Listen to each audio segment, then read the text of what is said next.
here and talking to B. I leave and come back and you're here and B's gone. How you doing, buddy? Good. How you doing? Good. I was telling B, I was like, dude, my eyes are fucking killing me because all that damn cottonwood outside. Oh, yeah. That shit's been terrible. And then we got like a mini pool. I'm trying to send a picture in the chat right now, but it's being weird. Yeah. So like the chlorine and that's been burning my eyes, and it's been a lot. Man. How you doing? Good. Good. I can't complain. It's been a long time. I know. We got a lot to discuss. It's going to be a fun time. Yeah, this picture won't send.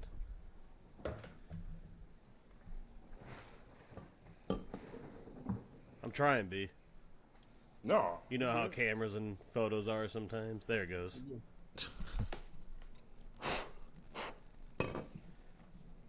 Yeah, check your phone.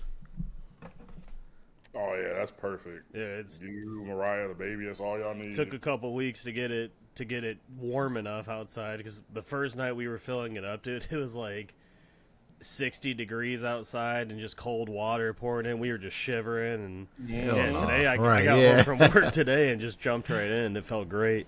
But yeah, it's like, you mentioned chlorine. Is there like they give you like something to put in there? Like, how does that work? Yeah, she got like a little solution thing you add to it, and she checks like the levels of it every day. But it's like 13 by 13, so it's not tiny. It can fit like. No, it looked big. It can fit like 5 adults comfortably, like in a circle, you know. Oh. And when you stand in it, it like goes straight to your waist, so it's not bad.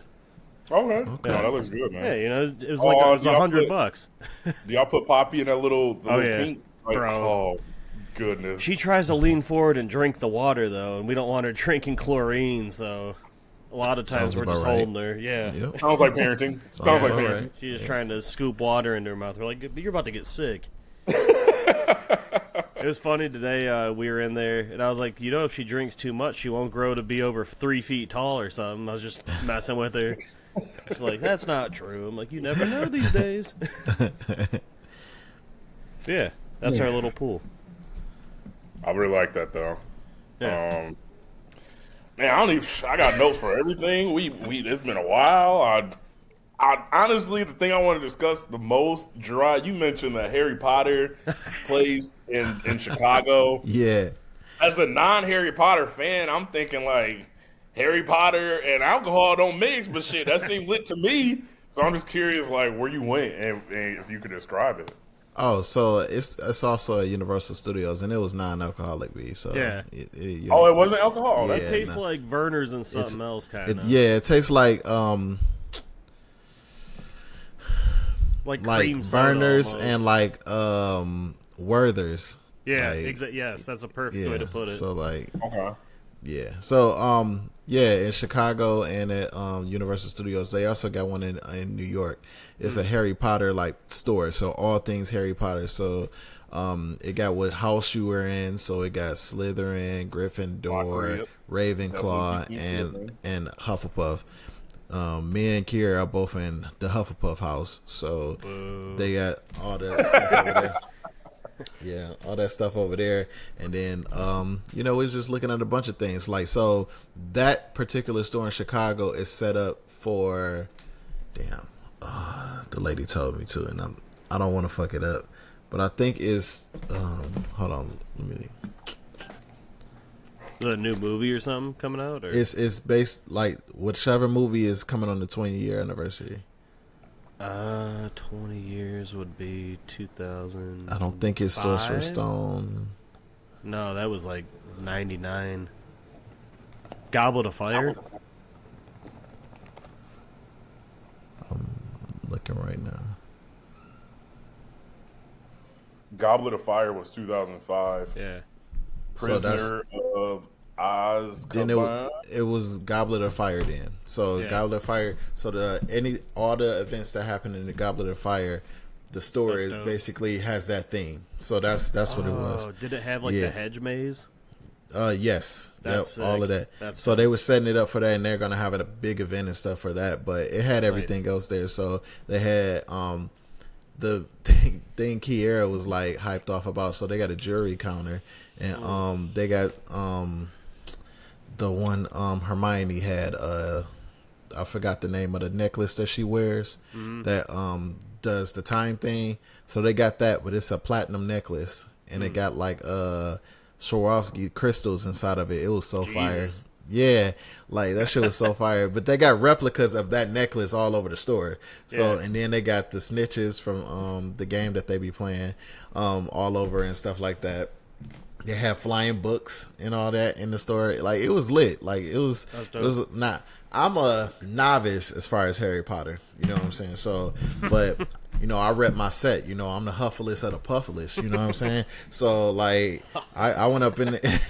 I went up in there looking like, oh shit, where's the Hufflepuff section? You know what I'm saying? I'm just trying to be over there. And Kira was giving me like a history on everything. She showed me everybody, like they got a table, like a half table with everybody's wands in it. So it's like she was telling me who wand it was and from what movie she came from. And like she's a super big Harry Potter fan. So she read all the books. So like she knew all the vivid details about everything, and like even like the people that work at the Harry Potter store like was looking at her like, oh shit, like she knows as much as us. Like yeah. Like one time like the lady from so Drew, you've been around black culture, so you know like if it's like your godfather, you still say uncle. You know what I'm saying? Like so yeah, like so Harry's godfather had a wand there, and so Sirius Black. Isn't that yes, Sirius Black. And so Kiera was like, yeah, this is Harry's uncle, and the lady was like, well, actually it was his godfather. And Kiera looked at me and was like, his uncle, right? And so then we so hey, yeah, so but yeah. Oh, go ahead. You mentioned being a novice. I had no idea, to be honest with y'all, that there are 7 different Harry Potter movies. I was just about to say, I can see in my back, we got all the books sitting right in here, if you can see. I think maybe I thought there were 4 or 5. I did not know. Well, the 7th movie they made into 2 parts. Right. Yeah, I'm looking, so it was technically 8. Well, then they got other movies after that, too. Yeah, it's other movies after, and it's like, it's a prequel, like, for before Harry Potter. Like, yeah, it's You ever heard of, like, the Fantastic Beasts movies, B? I think so. Those are based in the same universe. Yep, There's same 3 universe. of those movies. I don't think I knew that. And then, Bro, like, it's the like prequel. Star Wars, you can't even catch up these days. Yeah. Because Harry Potter is basically based in England. The prequel shows his dad's journey to school, but that's based in America. Oh, so like so it's American schools and stuff like that. But that hadn't caught steam the way that Harry Potter did, because then you would get into what those houses look like, and it's a bunch of shit. But yeah, it's lit. Like once you get into that universe, you enjoy it. So that was fun. That was cool. We went to the what was it, Universal Studios on our honeymoon in California, and it wasn't a store, but it was like an area all carved out for Harry Potter, but like it was all based off rides. But the coolest one, you went into like a bookstore, and in that bookstore was every single character's wand in there, like you were talking about. And you could just pull them out from the bookshelf and just take a look. But bro, they're super expensive for them, like $200-something, $300 for a wand. Yeah, that's what like. Yeah, they had that same. That same Taxing even in Harry Potter world, man. That shit crazy. They had that same bookcase in the one in Chicago, and then like the one in Universal Studios. Well, though, like you can go to like it's a area like for Harry Potter, and like you can use those wands. They're interactive, so like you can like. Yeah, that shit fire. That's how that Mario Land was at Universal Studios. You get like little watches you put on, and like you can go up to the blocks and hit them. They give you coins and shit. It's pretty cool. Yeah, so that's dope though. But they didn't have. I was looking for like a keychain with the Hufflepuff emblem on it, but they were sold out. So I just got some socks. Kiara got a mug. I told you she got the snitch. What she get? I think it's a keychain. Yeah, the keychain. And then she got Cassidy some Harry Potter glasses. So Cassidy been walking around with the Harry Potter glasses. She looked like a little nerd walking around. Yeah. Well, she's, Has she ever watched like any of the content or not yet, because she won't kind of scary fully understand it. Yeah, and she'll probably get scared. So, but Kiera's on top of it, and she will eventually. I'm not gonna lie. seeing the first movie, me and B were probably like 8 or 9 when it came out. Voldemort actually looked scary back then too. Yeah. He looked creepy. He We used still to kind of watch looks creepy. those. Yeah, we used to watch him in We used to school. watch those like in school. I Yeah. would like half pay attention. That's the only time I really like watched Harry Potter. But I couldn't even tell you like what names of those. It was either Bro, that's that or so long Pirates of the ago. Caribbean they put on for us. I've never watched any of the. I've seen What? clips. I've never watched any of the Pirates of the Caribbean movies. I though. probably good, but watched then the they first fall off. 3 Pirates, Yeah. and then after that, I'm I heard like, they were really good too. Yeah, Like, they fall off around 4 or 5, yeah, but yeah. And then That's cool, man. since we already in Chicago, yeah. then we went to so there's like a Starbucks like reserve what is it? I forgot what it's called. Like for like it's like the biggest like a super big Starbucks store where they test out different recipes and stuff like that. Oh, shit. So yeah, we went to a Reserve Brewery or want- something like that. I want to say distillery, but Foundry isn't that for beer or something like yeah, that. yeah. Foundry. Yeah, so like yeah, we went to that shit.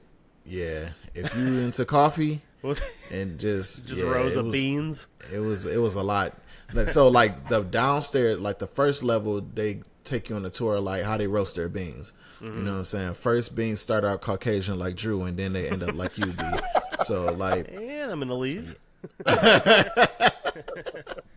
so yeah, and then so they do that, and then on the second floor they test out new recipes. So that's on the second floor. On the third floor is a bar. No, on the third floor is a bakery. So they test out like new bakery items. And on the fourth floor is a bar. So Oh damn. yeah, so it was a bunch of like new like cocktails and stuff they were working on that obviously is coffee involved. Like I ain't drink there, but they had a drink that I want to try because I'm like a big whiskey guy. So they had a coffee that was like brewed in a whiskey barrel.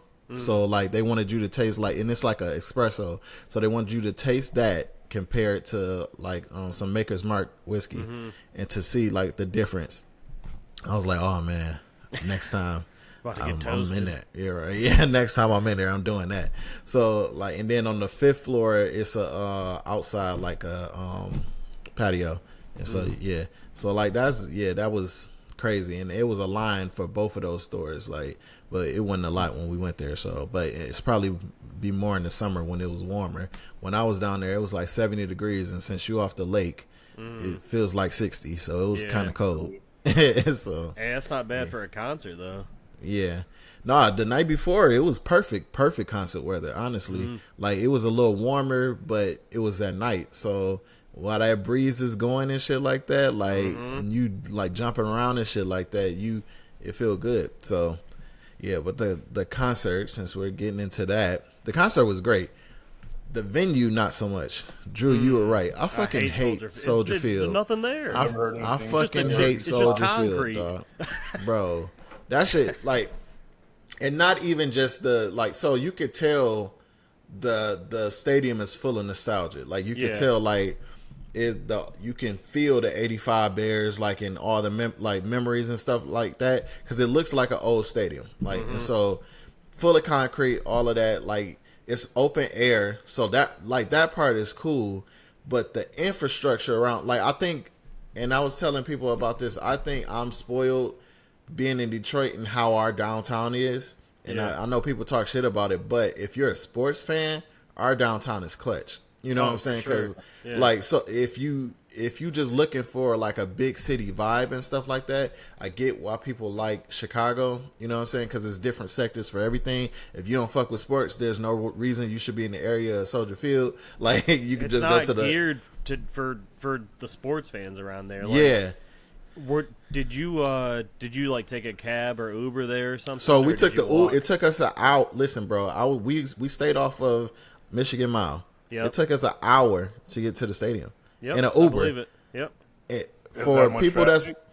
that's listening to like, and they not from the U.S., it's 5 miles, y'all. Yeah. Oh yeah. From If that. because you have to From- walk by the Bean and everything. Yes. Centennial Park and Yes, we want Yeah. like, bro, it's 5 miles. Ugh. It took an hour in an Uber to get to the stadium. So And that you was know the why, first too? part. They don't drop you off in front of the stadium either. No, you got to go. It's It's around and some it's a whole bullshit. thing. Yeah, it's a whole thing. So that's what pissed me off too. Like the infrastructure is weird, bro. Like, and I understand why they do it like that. The where they drop you off, it makes sense so that the person can get back in traffic Right. instead of being everybody like. As soon as you stop, everybody's stuck right there. Like how you would do Ford Field. Like if you get stuck on Gratiot or St. Antoine or something like that, it's going to take you a minute to get back around. So I understand why they do that. And where they drop you off at is the train station. So people who get off on the L, you get off right there for Soldier Field.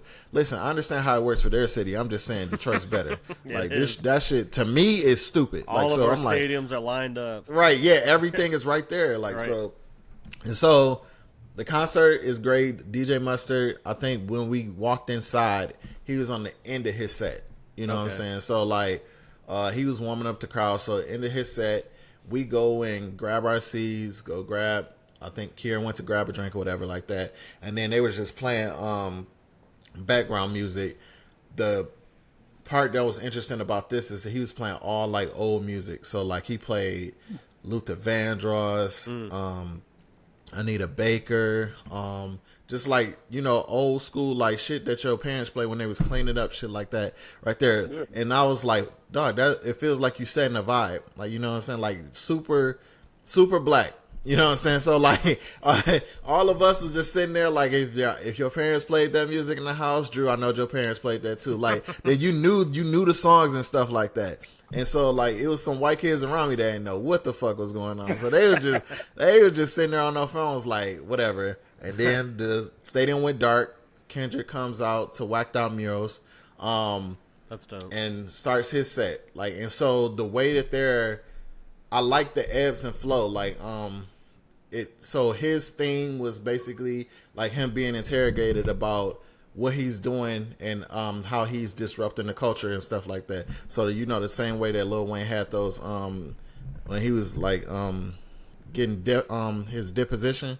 So Kendrick had the same type of deposition, but within his stuff, SZA would have the depositions too, but she also would have like a cocoon, and each act it was her growing and maturing. So it went from a cocoon to full live praying mantis / butterfly. So like it was like growing and maturing into whatever she's like growing into. Like so it was basically showing growth. And so like that was the thing for those two. And they just intertwined each other. So Kendrick could do like 5 songs.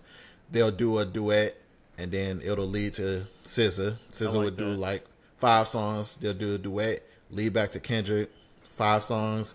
Lead back to SZA. Then they did a bunch of duets together, and then Kendrick closed it out. And actually, they closed out on duets because I think they got like 4 duets that they closed out on, and the ending song was Gloria. But yeah, it was like, yeah, it was a great show. I wouldn't say this show was better than because I watched Mr. Morale on Amazon. I was going to ask you that as part of my notes for this pod. So Mr. Morale had a better show because I feel like I don't want to say SZA fucked it up. Like it's a different feel, but Mr. Morale had a whole theme attached to it. You know what I'm saying? I think this one was like it was good intertwining them. Kendrick performed damn near all the songs off of GNX. He put some hits in there too. I just like a lot of his transitions and stuff like that. Like he had a transition, like he played like that, and then it transitioned to like it was like, you know, the Eazy-E sample that they using like that, like he's just a little thug from around the way, and then that transition to all my life I had money and power. Dog, that shit was so fucking fire, dog. That shit was so cold. And then I told y'all in the group chat, but he had what was the song? Mad City. He did over the Anita Baker's Sweet Love instrumental.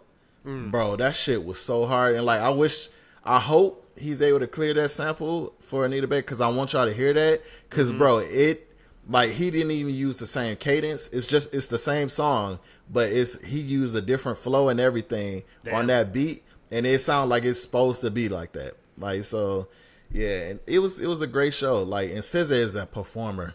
The mic was on, and I know a lot of people were talking about SZA can't I was about to sing, say, I heard my bro. friends on yesterday's show were saying her mic. Was it her or was it another person or a lady? Maybe did they have an opening act? No, not.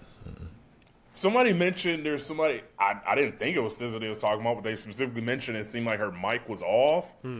But there, let me see if I can't find this in the group chat. Sorry, Jerrod, keep going. Yeah, but no, like SZA was singing and dancing, performing. Like she puts on the show. Like, and I told Kira, I was like, nah, I would go to a SZA concert, like just a solo SZA concert. Did you bring like, your binoculars? Nah, you know, Get a close up, you know? Bro, Kiera know. She know. You know what I'm saying? That's She know. you didn't Like, try to so- run on stage? No, she threatened me, so no. I was like, it was a very stern threat. Like, you gonna get hurt, better you watch and her yourself now. killed, right? So like All right. no. But, So funny story. The person they was talking about was SZA, but they used the name Solana. I'm like, oh, that must have been the opening act. That's SZA's real name. Had no clue. So I'm like, damn. But they literally said, so one person said, this is in group me that I'm in. So one of my boys said 9 out of 10. Only reason I didn't give it a 10 because SZA's last set almost put me in a coma. LOL. Shit was hype as fuck otherwise. And then another friend said, yeah, I had to sit down for Solana's last bit. LMAO, Unk back was hurting. So Damn. it was people that said like she was slightly boring at times. But no, so that's the part where it's not that she's boring. It's they have two different music, and so if you don't listen to SZA, a lot of her stuff from like this newest album SOS is like really like poppy. So like, and then like it's a slower pace. So if you don't know those songs and stuff like that, then you're not gonna really fuck with it like that. Because then Kendrick come back on, and all it, like I said, most of the stuff from GNX is aggressive, so it's high energy and stuff like that. So yeah, but go ahead. Go ahead. No, I was just gonna say, with you being you're a huge fan of both, so Right. like, So if you weren't necessarily a SZA fan, like, I'm thinking of like the, I guess, tempo, like, yeah, you at a concert, if You it's got- hype, yeah. you're not trying to, But you know, so keep going that's back and forth. that's the point that I was coming up to. If so, a lot of the girls there came for SZA. They knew all of them songs. They didn't quite know all of the Kendrick Lamar songs. So it gives both audiences. If you fuck with SZA, you can just sit down for Kendrick shit. You know what I'm saying? If you fuck with Kendrick, you can sit down for SZA shit. It give you rest in between. If you fuck with both of them, you gonna be tired because Have a good time. I had to just like, yo, no, I'm sitting down for this one. Like, fuck, like I'm not finna do this. Like, I can't do this to myself. Like, so Can we be honest about that? Like, we're at the age now, like, standing up for a whole concert, bro. yeah, bro. That's what I, I'm I had to worried. take a break. No, it was If you some don't shit. have the best seats, bro, and you Yeah. want to sit down, Bro, you dude, might not be back able to in the sit day, up, like bro. standing at some of the shows back in the day, even in my 20s, my feet would be killing me after that. Oh, so I yeah. couldn't No, that's imagine bad. now. Like, you buy a ticket to sit down, but like, you not sitting down the whole No. time. Yeah, And no, if you are, if you a big fella like me, if it's people sitting next to you, y'all damn near laugh, like, all each other laugh. Like, it's not a comfortable time. So maybe I need to experience not being cheap. yes, it go to was. concert or And something. I saw all of that, and where we was sitting at. So the girls in front of me was SZA fanned out. They sang every SZA song, full throated, knew all the lyrics. SZA fanned out. They knew some Kendrick stuff, but they like mostly was there for SZA. Sang all of that. The girls behind me knew all old Kendrick. They didn't know much GNX. All old Kendrick, all SZA. So they was like, they was rapping all old Kendrick up until, I want to say, Damn. They knew everything up to Damn. Because the only song he sang off of Morale was Count Me Out. And then he did Count Me Out and transitioned to, I got the playlist, my bad. He did a transition. I'll talk about that later. That's not even important. So like the only Morale thing was Count Me Out, and then like he had, he got a record with Cardi and what's his cut? Baby King. Baby King, Yeah, so like those two records was on there. They knew those Baby King record. They knew the Playboy Cardi record. I sat down for that because I don't know that shit. You know what I'm saying? The only part I know is remember we used to laugh about that shit is like Cardi my evil twin, Cardi my evil twin. Man. Yeah, so that song, yeah, I'm like, yeah, but they did that, but they knew everything. And then there was a dude sitting next to me. He only knew old Kendrick, and he just was lusting over SZA. He didn't know none of her songs, like. Only thing he would say next to me, like, bro, and like he was a Mexican dude too, so like he was really hyped up off the Mexican shit. Like, so like when the lady do this in GNX when she's singing in Spanish and shit like that, he's hyped up off of that. So like and then Squabble Up, he was getting active too. But yeah, he was just every time SZA comes, I was like, oh my god, SZA, oh my god, SZA, I love you, SZA, I love you. I'm like, damn, Keep it man, in your pants, dude. You need some time to yourself, bro. Right, Like, right. you all right? Right. I'm like, bro, you okay? Like, 40. Good Lord. So I actually left out when my boy said her mic wasn't on LMAO, so she was doing a lot of acting, but she was still really good. So I just don't know her catalog like that. So to your point, Jerrod, to have sang every word, I just know the singles for real. But then somebody actually did say that SZA's backside was looking very amazing at the concert, so I just keep it PG. No, I ain't gonna hold you. She look good as fuck. I'm not gonna hold you. Yeah, like that's she look good as hell. But so like, but her outfit changes was like she didn't get naked until the last act. So like she had on baggy clothes for the most part, and then the last time is when she was like cheeked up. You know what I'm saying? So it was like, all right, cool. Double cheeked up on a Wednesday afternoon. Yeah, like it's crazy. That dude next to Jerrod's bricked up. Oh,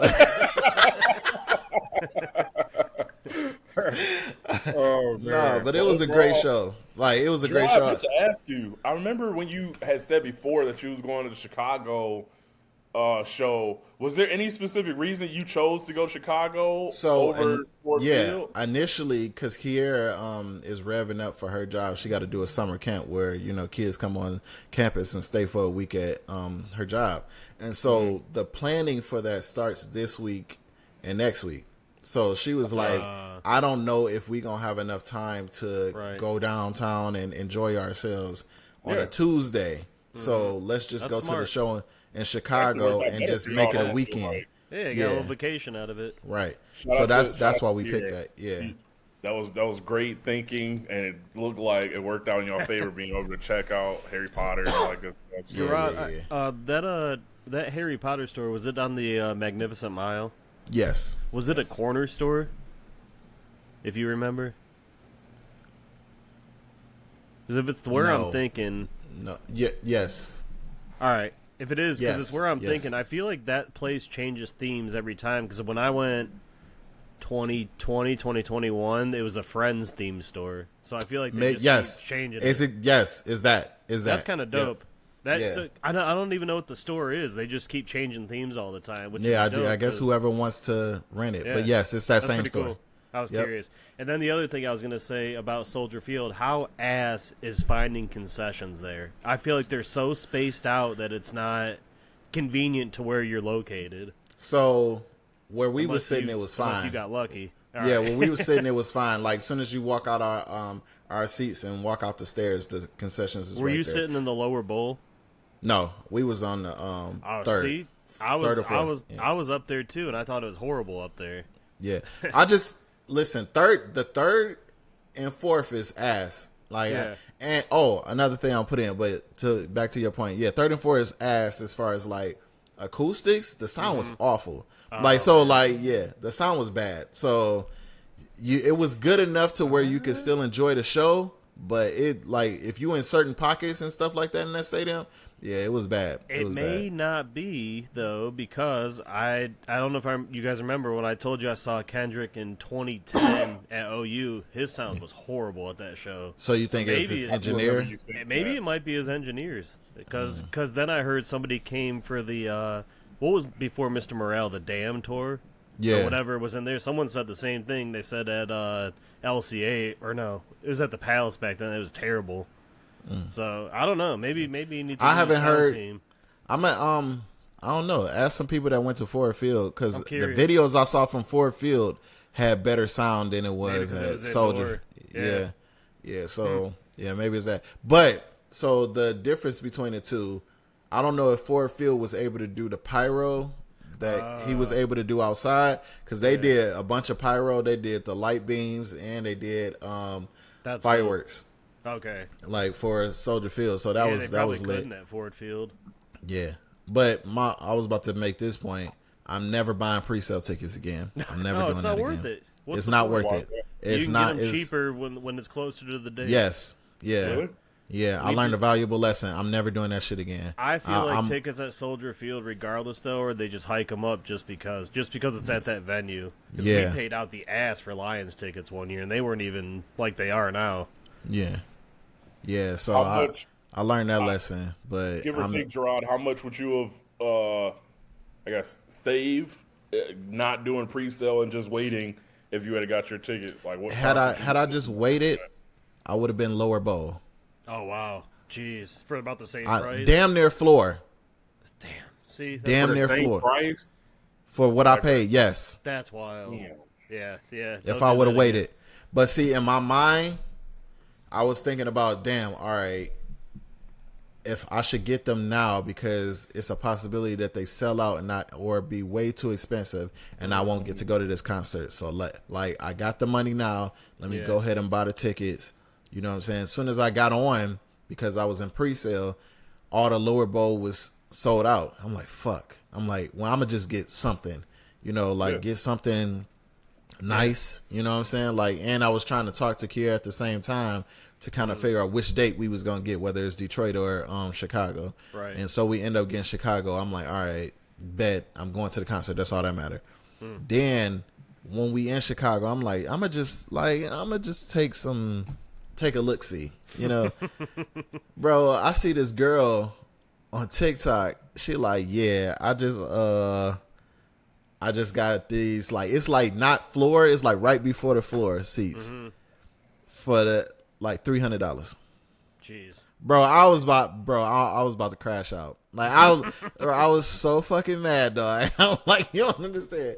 Like, so yeah, but it's cool. I learned my all lesson. good. Yeah. I don't know if y'all remember when I went to the last Drake show that was here. I didn't get the tickets when it was announced, and it was like, I think the week of, like somebody was selling tickets, and I got really good seats for the price of what like Nosebleeds was paying. See? Like when it was announced. So I was just curious, like, but then like you say, you're playing with me. I'm one dude, so I had to look for one ticket. That's easy. Yeah. If you're trying to secure two good seats, Yeah. I don't know, especially when the time when he announced it and you got those tickets, like the I guess anticipation, like there, that wasn't a concert. It was like, well, people, it'll be tickets closer to. So I mean, I definitely feel you being frustrated, but at the same time, like, nah, that wouldn't have been a show, especially a stadium tour. Like, nah, like. Yeah, I didn't want to chance it. You know what I'm saying? Yeah, like, so I'm like, right. You got to make a decision. You know what I'm saying? Like, so I was like, all right, I'm gonna do it. Yeah, but Kiera, like, she a pro at this. Every time Beyonce go on tour, Kiera goes to the concert. Like, she went to one in MetLife in New York. What is it? It was around her birthday, so like Memorial Day weekend, and so they was in a monsoon. Like, so she had to buy like a poncho and stuff like that. But she waited till, I want to say 2 days before the Beyonce concert. Bought tickets. Like, bro, she spent $250. Oh wow. And she was in lower bowl. Jesus. Bro, I promise once we get off this shit, I will send y'all the picture of where the fuck she was at. And but like you said, B, she's one person. So like she could buy a ticket by herself. Like, you know what I'm saying? But you could maneuver a little bit. Like, it's easier to do. Yeah. because they're so hard to come across two good price ticket. Like, Yeah. because everybody gonna take something. There's not a lot of people out there that's willing to go to this concert like solo dolo. So Right. Yeah. you know, it's hard to bank on that. But no, if you good with going like alone, like I did with the Drake show, bro, you could find some good ass deals Yeah. the day up because it's always gonna be like somebody that bought tickets or for whatever reason can't go, got Right. busy. I Yep. like. So man, I don't know about you, Jerrod, but I don't have that in me to go alone to a concert. I don't. It Nah, have to yeah, be, I can't it do have that. I to gotta be with like- somebody. Yeah. I went to I the gotta- movies once by myself, and that felt awkward. Bro, I love going to the. Bro. I don't. I like. Don't get me going with wrong. people. It's not for everybody. Like, I'm that motherfucker that be at a restaurant eating solo, having the time of my life, like I'm with somebody, I like can't do that. talking to waiters, I've chilling. been takeout at that point. Movies, I damn near prefer to go to movies like a random like time, go solo, put your legs up, got your popcorn, ain't got to worry about motherfucker trying to eat half your popcorn. You good, like, bro? I'm that guy. Like, I love it. And then the concert, I will say, probably like leading up into the concert, because you're not talking a lot during the concert Right. anyway. Like, Right. it's loud, you chilling, unless you like with Bae, you cuddled up, but like. Bro, that's probably the only time you really notice concert-wise, like, the pregame. And I don't really pregame, but, like, everybody, if you sit in line, you by yourself, that's probably, like, you ain't got no conversation. So you just on your phone trying to look like you important or looking at some Right. shit. But Yeah. other than that, like, during the actual concert, it was actually chill because I actually got to, like, sit down and, like, not have to worry about interacting with anybody. You just chill it in your zone. But... no, I'm not gonna lie. Like the whole waiting in line moving slow as hell, that was probably the toughest part about being solo. But I had a good time. I actually asked my boys, like, how do people? Because you always smell weed at any concert you go Yeah. to. I'm Yep. like, how the fuck? Like my process, like you can't take a lighter inside, but from what I heard, if you got a good woman next to you, story is as old as time. Apparently they don't check the purses. I don't so know. that's- The nigga next to me rolled a whole blunt while we was sitting there. So I don't Did know. he have a lighter? Was he? Yeah, he lit that bitch up. My thing is like, Jesus. I understand how you You can rolled sneak a weed whole in, blunt. maybe, but like if you don't have a woman helping you like sneak the, Bro, I don't know how the fuck he got it in. lighter No. in, like, bro, because you go through the metal That's- checker is gonna find Yes. out. Like, That's crazy. I always be amazed. I don't know every how the time. fuck he got it. Bro, cuz Hey. is like, yeah, this bitch gonna be right when the concert start. That's the same nigga that was like, oh man, scissor. Like, bro, Oh soon, yeah, hold soon it as, back to you. Okay. soon as it went dark, it was like Bro, I'd be jealous because that's like I would love to go to a concert and just be able to smoke. take these pens. These little plastic things don't go off. No, See, I that's the seen a thing. lot of those. Oh, I seen, yeah. but I'm talking about he was That makes old sense, school, dog. like Papers. When you smell a real blunt in the Right. air, That's I'm like, bro, ballsy. how the That's fuck? really ballsy. I'd be jealous as hell. Like that would be good a thing cringe is, just to be though, able to smoke and At chill. Soldier Field, it's outdoors and Yeah, it's weed outdoor. is legal in Illinois, so you can't get in too much trouble. Yeah. You know? Yeah, man. I don't know. I'm just not trying to be the dude to buy a $200 ticket. You at the door. Sorry, sir. You got this. Sorry. I mean, I guess you could throw it away, but like, I can't you bring got this the ounce weed in. Are on you kidding too? me? Huh? It's to be like, I can't bring this ounce in. Are you kidding me? No, like right, like I'm not trying to jeopardize not being able to get into a $200 store because I'm smoking weed. But I'm curious. Did he Man. have like big ass like jorts on, Jerrod, or like cargo shorts?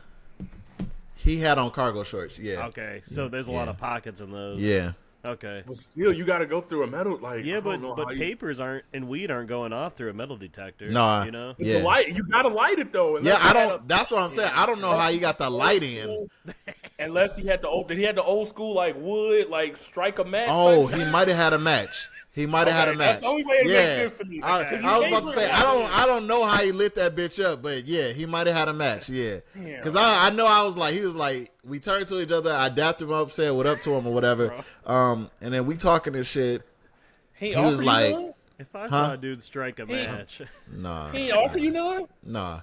And so like we First off, talking. hold on. I know you don't smoke, no, but it's just certain the rules you supposed to principle, follow. yeah. If you next to your man, next to a dude, and y'all give cool, him you a- gotta just give offer him him a little something. arm nudge, Come on, you know? dude, like you got you won't. So- even if he ain't a smoker, So like, I wouldn't when we like it's etiquette in that like you can't just tap a nigga and say here like they have to look at you or something like that and be like and then you offer it. So I wasn't paying attention to him enough for him to like offer it to me. Like, Okay. because You a good man, Jerrod. You shoot a bill. I don't know if he deserved it, but you shooting him, son. That's cool. That's cool. But in my mind, it's like, bro, y'all bonded enough to where he acting horny about SZA, let you know. So you can at least offer your man's a hit or two at a point. That's all I'm saying. I just feel like that is principality. So You're I don't right. know. You're right. You do it, I'm with it. Yeah, you're right. Yeah, But no, it sounds like you had an amazing time. Yeah. Man. no, yeah, it was a good time. Like I really enjoyed that show. Like I love the album. So like to hear the album, and like I said, man, when Dodger Blue came on, all the old niggas so in there smooth. was losing their fucking mind. We all was like 1-2 into that bitch. The young kids they ain't know what the fuck we was doing. Like, but we was like, hey, we had a fucking time when Dodger Blue came on. And that's They when I need a text y'all remix that to that that track, song is man. way too fucking Yeah. short. Cause niggas is like when you hear. I don't know, I guess once you hear it outside, and go to a club or something and that bitch come on, then you gonna feel it. I know you gonna feel it in your feet. So No, yeah. Jerrod, you know I how saw it was a clip of one song I cannot think of, but every other post I saw on Instagram, people look kind of like chill and like not really turned, but it was one song in particular. I'm gonna try to find it while you was about to share something. Drew. Oh, I'm gonna see Jerrod, if I was can gonna find say, you know how we always say that song needs to be like a minute and a half longer. Yes, Fuck just that. It needs to be 4 minutes longer, and they could add Black Hippie to the track. You know how right, dope yeah, that'd be? bro. I'm telling Oh, you, that shit. Everyone yeah. would just smooth on that track, and then I like a good instrumental. Let it play out for a minute. That track is Yeah. so smooth; it deserves that shit's so smooth, dog. That's you could just that's 1-2 knock step to I that have bitch. for GNX.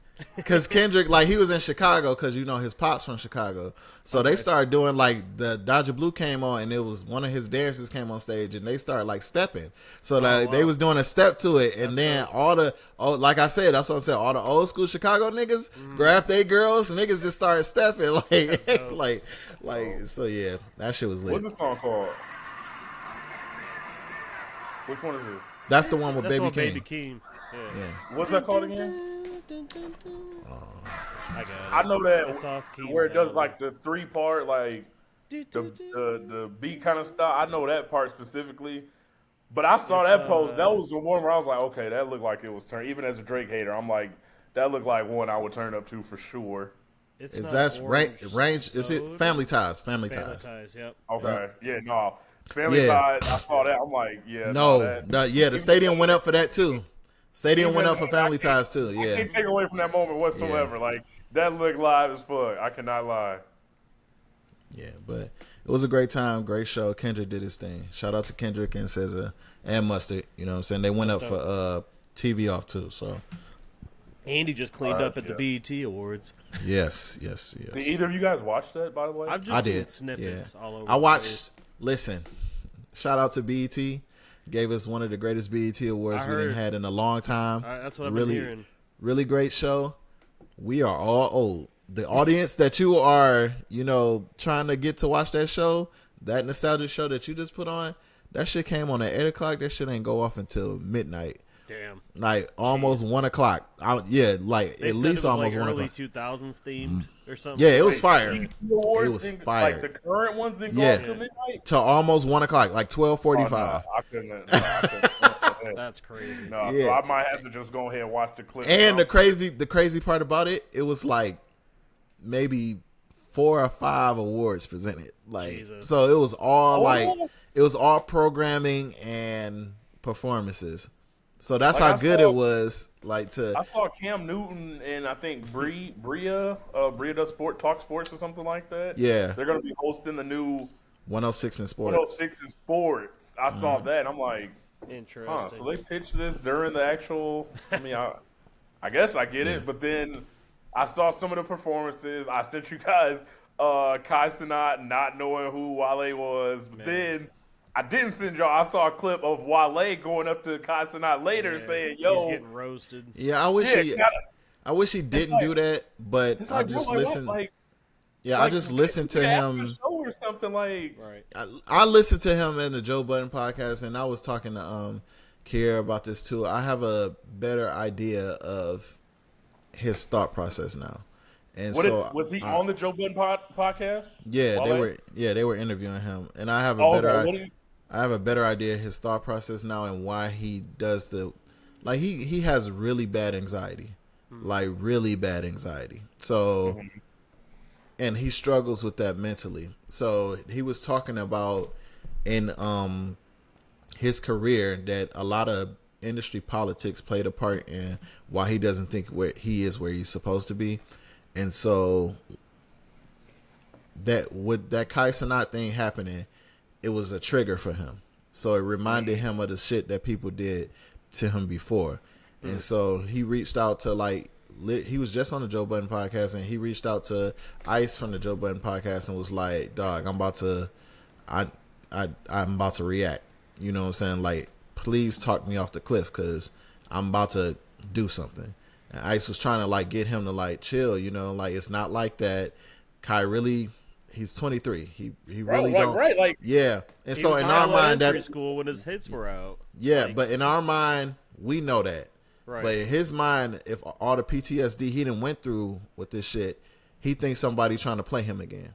So like that's why he went up to Kai like, yo, you got me looking crazy out here. You know what I'm saying? I know you talking to Snoop right now. I'll talk to you later about this, but you got me looking crazy. So he up there trying to figure out like, yo, was you really trying to fuck with me? Or like, did you like, what's the real? You know what I'm saying? Cause I know social media was getting on this case about it. He's talking about an instance about the Soul Train Awards and stuff like that.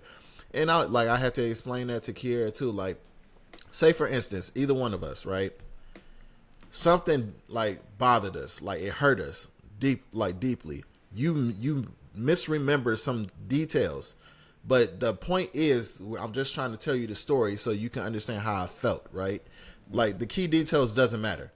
This is how I felt at the end. This is why, like, I react the way I react to things. That story about the Soul Train Awards was about him saying, "Hey, they told me one thing. It was pre-recorded. In my mind, I thought I was winning an award. Somebody else won the award. It damaged me. You know what I'm saying? This is how I feel, all of that."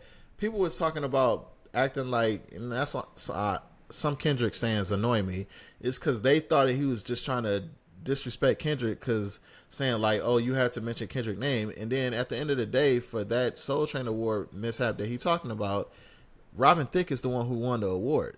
Kendrick or him didn't win it. But that wasn't the point. Like, so like you like you're basically playing into how he feels because you're dismissing how this man felt about that whole interaction. It was a miscommunication on all levels. You dismissing how he felt about that whole interaction because you want to nitpick on details that's not even important. Like that's not important to how he felt about anything. And so like that's how I had to explain it to it.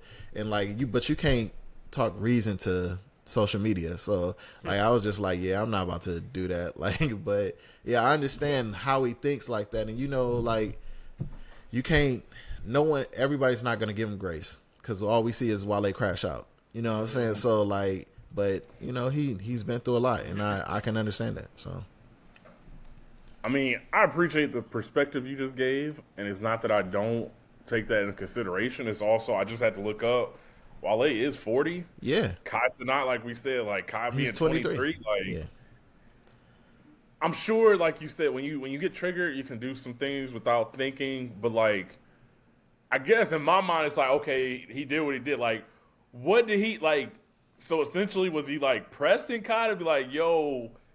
Like, were you trying to, like, play me? Or, like, I guess, like, in my mind, it's like, okay, how, like, in a perfect world, how would Wale see with him confronting you or saying that to Kai Cenat? Like, so, like I said, it's a perspective that he didn't see. So, he just see, like, he gave Kai a dap. He thought they had a good interaction, right? That's what Wale thought. They had a good interaction. Kai gets in the truck. And then he like was like, who was that? He was like, that's Wale, because he Googled who he was. He was like, Wale, who is Wale? He was like, what he do? Yeah, like what he do? He rap? Oh, okay, cool. Like the way it seems like Wale found out about it was like somebody had to hit him up and was like, yo, Kai Cenat tried to act so like it was because Kai is streaming. It's all happening in real time. Right. So while it just came back to Wale, like Kai Cenat, like. Out here like talking shit about you. Like, I can see that. But when you watch a video, like Kai's like it's quick. Like basically talking to everybody in the truck, like, yeah, that was a really cool conversation. But he must have noticed that people was like, yo, like he's like he did. He saw it in the comments. So he even the way he said, like, who was that? Like Like who? It wasn't like who is that? Like trying to like context is important. The way he said it was like who is that? but so like even listen, I have 2 teenage kids. I'm like I understand the mindset that Wale has to even try to talk reason to Kai. Even walking up to him after the fact when he talking to Snoop and say, "Hey, that nigga was not paying no attention to Wale. He went like he was just like, all right, cool, yeah, my bad," and like went on back to talking to Snoop. Yeah, like my nigga, don't make this awkward. Like no, it wasn't even like don't make this awkward. It was like that's not even on the front of my mind right now. I'm talking to Snoop Dogg. Like so, like. Yeah. Probably later he got to have a conversation with Kai and Kai understood, but in that moment right then and there, like in the BET Awards, you're not going to get your point across. That like, I guess that's what I ultimately was asking. Like in a perfect world, okay, Wale, you go talk to Kai Cenat in that moment, but like, do you expect him to be like, "Yo, my bad, bro"? Like in the middle of a BET Award, it's like if that would have happened behind the scenes or not during the show, I would have understood his reaction. But it's like, okay, even if you were triggered, like. What did you expect in that moment to be able to occur? Like, because he even was the first one to say, "Yo, like we'll talk after the show." Like, so if you was aware enough to know, like, hey, this ain't a good time to talk. Like, I guess to me, it's like, well, just wait till after the show. And but again, triggered. You know, he was already triggered, so it didn't matter. It didn't matter. Yeah. This is how dumb social media is. There's people in the comments who are just like, well, how does he know who Snoop is and not Wale? I'm like, are we living on the same fucking planet? Like, bro, my mom and grandma knew who Snoop was. Yeah. Like, look, social media, Drew, like so Jerrod said earlier, like, I to not have the thought process of like, hey, Snoop is more recognizable than Wale. Fucking on every commercial still. Like, bro, like, and even Snoop's making his rounds, and that's kind of I remember we talked before of how streaming was kind of getting into the music space and how we all felt about it. Like, I loved it. Apparently, I read that Kevin Hart said he wouldn't do the show unless they allow Kai Cenat to be able to stream during the whole show. Yeah, again, just showing how big the streaming stuff is going. But with Snoop, the reason I brought that up, Snoop has been on multiple streamers platforms, rolling up, doing freestyle. So like. That would even make more sense. Even if you don't know who Snoop is, like, he's making rounds where you would see him. I haven't necessarily even seen Wale or some of these rappers. That's what I was going to say, B. Like, Wale's last hit, if we're being honest, was, 2014, 2015? Like, he hasn't been in the limelight in 10 years at all. Like, he was but I'm not gonna do that, though, because Wale has some very recognizable songs that you'll know who he is. I'm not saying that, like, but he's never in the public like that, though. Here's the thing. I know y'all love Kai, but I'm not gonna give him bail for this. Actually. Listen. No, listen. A lot of these streamers are just like they are ignorant to a lot of shit. There's some shit you just should know. You know what I'm saying? Like, so you should know these things. If you're going to give an opinion or something, you should know something.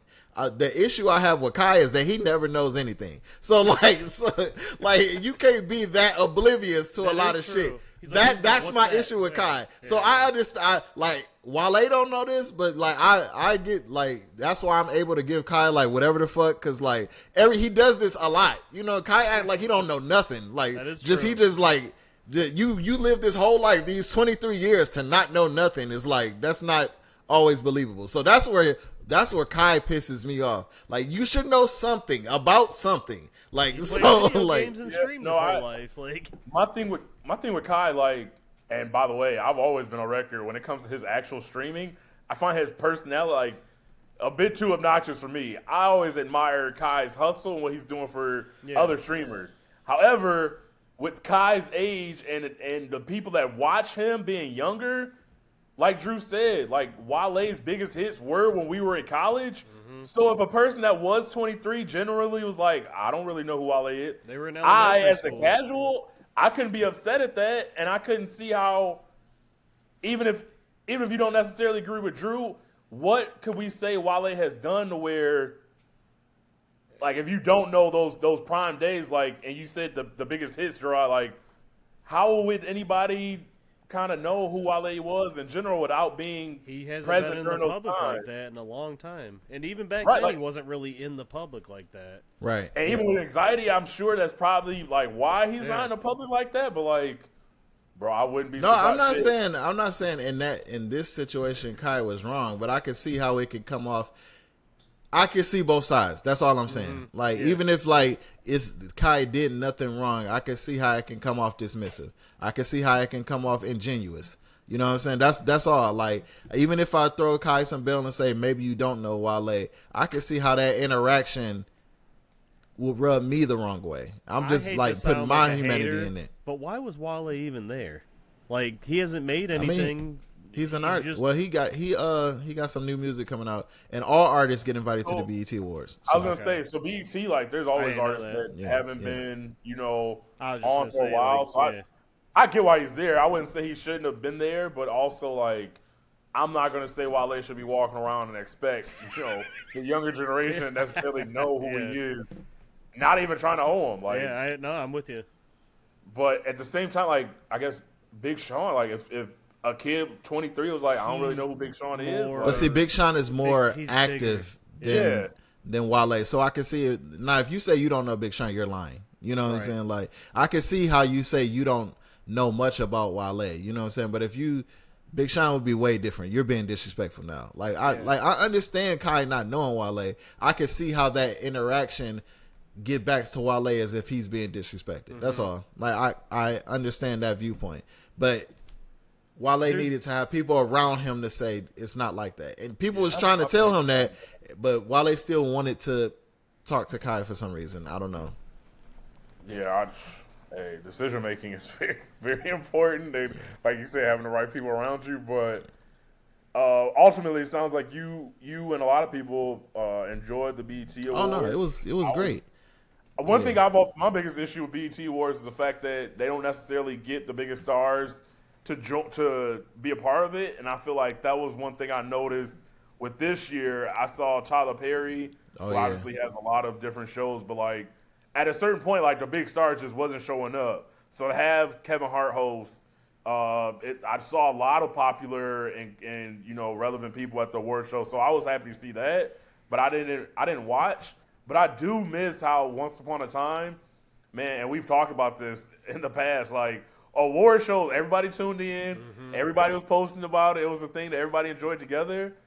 And now it just feels like that ain't really like necessarily the case. Like some people watch for sure, but it's almost like a TV show more so versus the importance that a live event used to have. There was a time and point growing up where I put the MTV awards higher than the Grammys. Like as far as excitement, a lot of people did. Like, that shit was better. That was damn near one of the only award shows that Eminem even used to show up to back in his prime. Just like, to have fun. that was the show people tuned into. You had the TV stars, movie stars, athletes, like everybody went to it. So I don't even know if we could ever get back to that with the attention spans we have now. And like, I don't know, man. It would take a lot. Shit, even the Oscars, like people don't watch the Oscars like they did once upon a time. So just throwing that out there. Yeah. But Jerrod, was there anything else you wanted to add about the concerts or Chicago's or any of that? Nah. For sure. Well, we can get into Did You Knows. So Lil Wayne's The Carter 6 earned 14.2 million streams in its opening day on Spotify. His previous installment, The Carter 5, debuted with 66 million plus streams on the platform in 2018. So numbers is off a little bit, but we'll get into that album a little later. Kendrick Lamar's Not Like Us officially broke the record for the longest charting rap song in Hot 100 history. Our boy, shout out to Brian, tweeted out Not Like Us is also the only song across any genre to chart for over a calendar year without being a part of an album, EP, or soundtrack. Wow. A pure standalone release, historic. Bro, Not Like Us, live? My God. Jesus Christ. Now I understand how the people of Japan felt, or Hiroshima and Nagasaki. Because that's... Jesus. Jesus, Jerrod. First to chart for over a year. Kendrick Lamar and SZA show in Seattle once again became the highest grossing concert ever performed by a rapper at 14.8 million. He now holds all of the top 10 spots amongst rappers. And lastly, Kendrick Lamar's Not Like Us officially becomes the most streamed song of all time at 2.84 billion. That's wild. It beats the record previously held by Rockstar by Post Malone. That's crazy. Shout out to Kendrick. That fast, too. damn, barely over a year. Right. Like that. That's crazy. Rap Fact: Eminem recorded the biggest single jump in first week sales between albums of any rapper. So let's see, the Slim Shady LP sold 283,000, and the Marshall Mathers LP sold 1.78 million. So nearly 1.5 million difference between albums, and I don't know if that record will never be broken. Most likely, I can't see that happening. Gunna announced a new album coming in June 2025. I'm actually excited for that. Curious how y'all feel about it. Listen. Probably not. Probably not. All right. Snowfall starred Damson Idris. It's set to play Miles Davis in an upcoming jazz romance between Miles and Juliet. The film follows a young Davis on a trip to Paris where he falls for a French singer and actress Juliette Greco. What begins as a passionate affair soon becomes a deep bond between two rising cultural icons. So excited to see that. Also very excited for F1. So I'm looking forward to see how Damson's career continues to grow. Yeah, man. I want to see F1 for sure. That shit looks amazing. Yeah. Sinners releases on digital platform or released by now June 3rd. 45 days after its theatrical release, the film grossed over $300 million on a $90 million budget. As it should. It's fucking amazing. And they released some like deleted scenes and shit like that. Yeah, it's lit. So with this playoff run, keep in mind Halliburton is a main character in season 2 of Netflix's Starting 5, which released in October. Netflix will have an up-close look at Halliburton putting together some absolutely incredible playoff moments. A reminder of the cast for season 2 will include Jaylen Brown, Kevin Durant, Shai Gilgeous-Alexander, Tyrese Halliburton, and James Harden. Nice. That's a dog-ass cast. That season gonna be so fire, dog. And it's really going to provide everything entertainment-wise that you can ask for. Since we last recorded, Around the Horn aired its last episode with over 4,900 episodes over 23 years, which debuted on November 4th, 2002.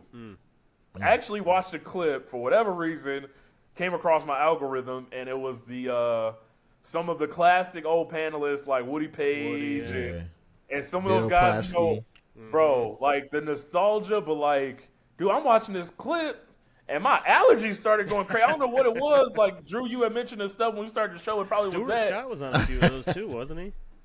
Probably, like, that was, bro, everybody's been on that show. Yeah. But, like, you hear these people signing off for the last time, and you hear, like, Woody Page saying, hopefully I entertained you guys after all these years.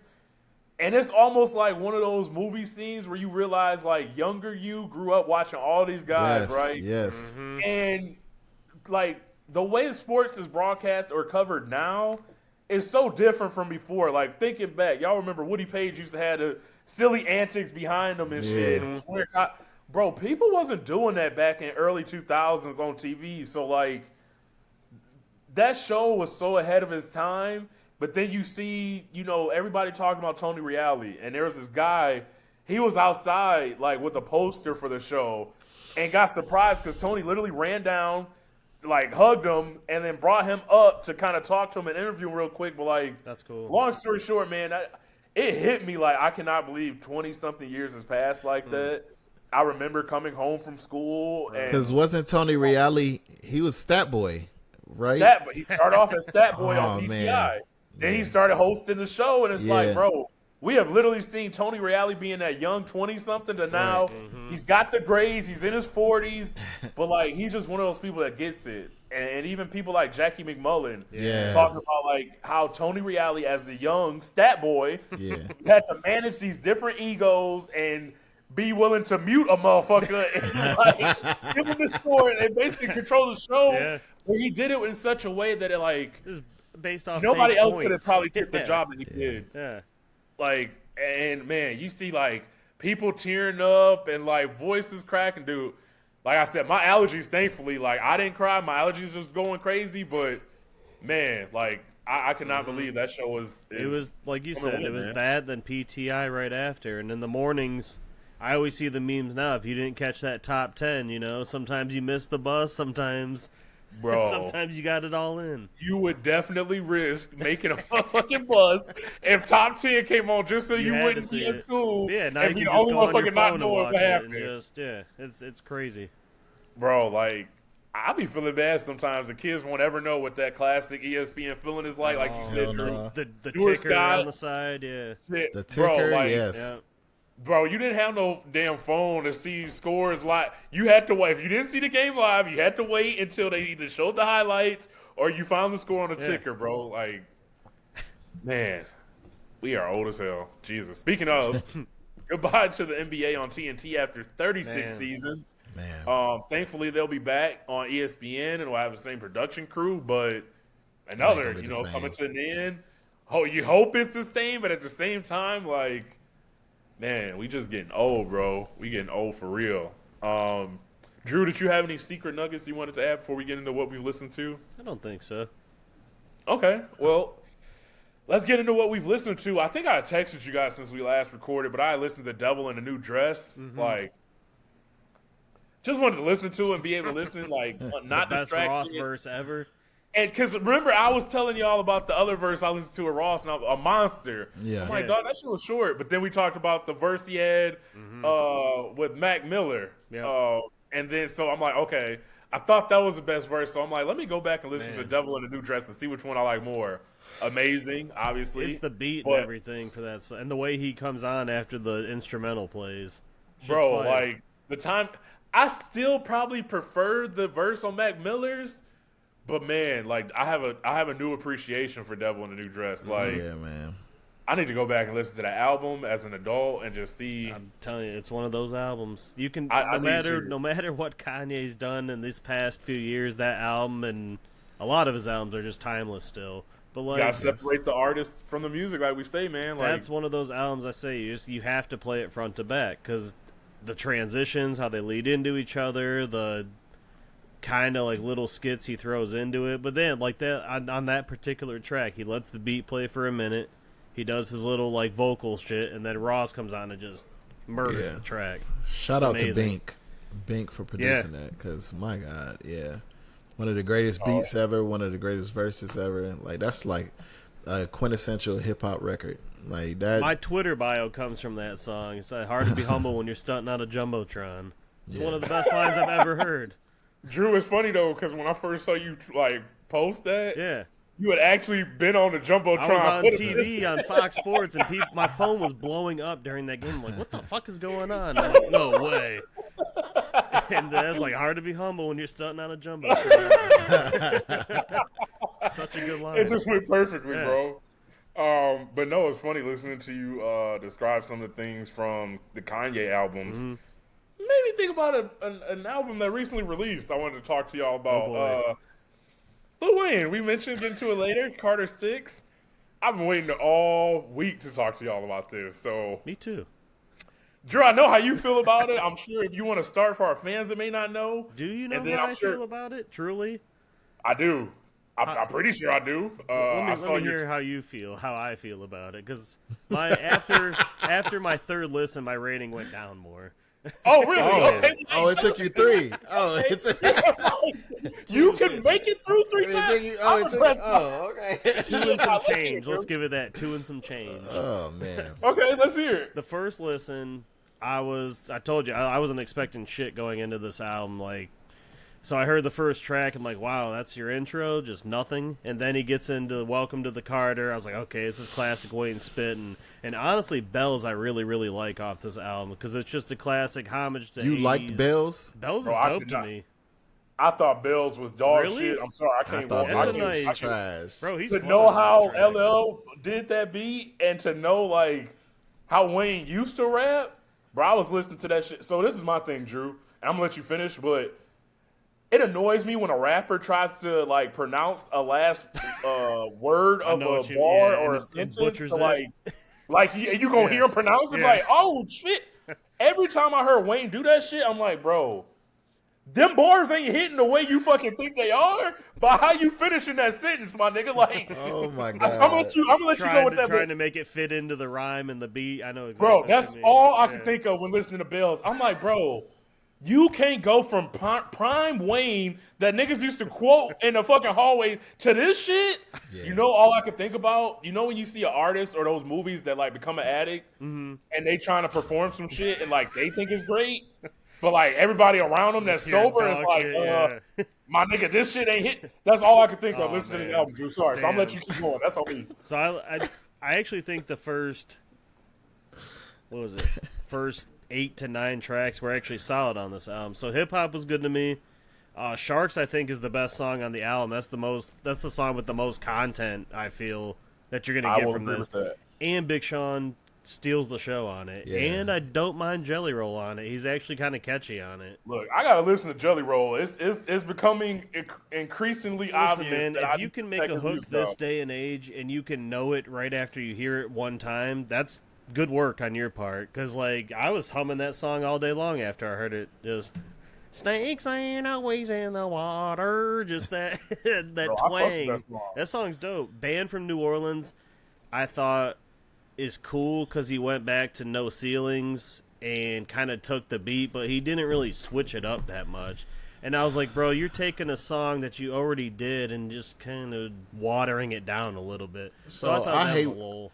I hate what he did for bands from New Orleans. I agree. We all know that's a sample of Band from TV. Yep. Wayne already rapped from Band from TV, like you said on No Ceilings. Killed it. Yeah. We seen you do this already. Now you get a more watered down beat and a worse version of your rapping on it. Yeah. It's like, bro, like you're not doing us a solid for this, because now we're gonna look back and we're gonna listen to Band from TV and hear all those 5 amazing verses. Mm-hmm. Then we're gonna listen to your No Ceilings, and that's an amazing 6 amazing verses. Like, damn, we missed now we get to this and like, man, what the fuck, like, bro, like, yeah. So that's how I felt about that. The days. Wait, Drew. Do you want to know what I have in my notes for Band? And let me know. Let's just all go through the track list together. No, you're doing a great job. I just want to let you know for Band from New Orleans, I put Band from New Orleans. Nah, Band from rapping, because that shit was ass. Like, we just gotta call a spade a spade. Look, I know I'm supposed to be motherfucking what's old girl from American Idol? Paula. I know I'm supposed to be Paula. Yeah, we didn't tell people about that. So Mariah told me one day, she's like, if we were all American Idol judges, I'd be Simon, Jerrod would be Randy, and B would be Paul. And I was like, that's the perfect analogy for us, honestly. It's super accurate. Like, instead of saying, like, no, I'm good, dog, Jerrod's like, didn't like it, next. Yeah. Like, something like that. I'm just like, and I'll rip something apart if I don't like it. And B, you try and get benefit of a doubt. I try to see the good and everything. I promise I do. But if it's and shit, I actually listened to every song on this Wayne album. I promise I did. And actually, Drew, you made me more open to listening to the album. Because the only person other than you I heard giving this album some love was Preston. I saw that, yeah. And I'm like, he don't count. Preston don't count, bro. Why is that? No. Hey, because he a Wayne stan, bro. Like, so I had to tell Preston, look, like, I'm looking at you a little different, my nigga. I ain't gonna hey, I'm Paul. I know I'm Paula, but like that album, bro, no. Like, I'm actually surprised, Drew, that you showing.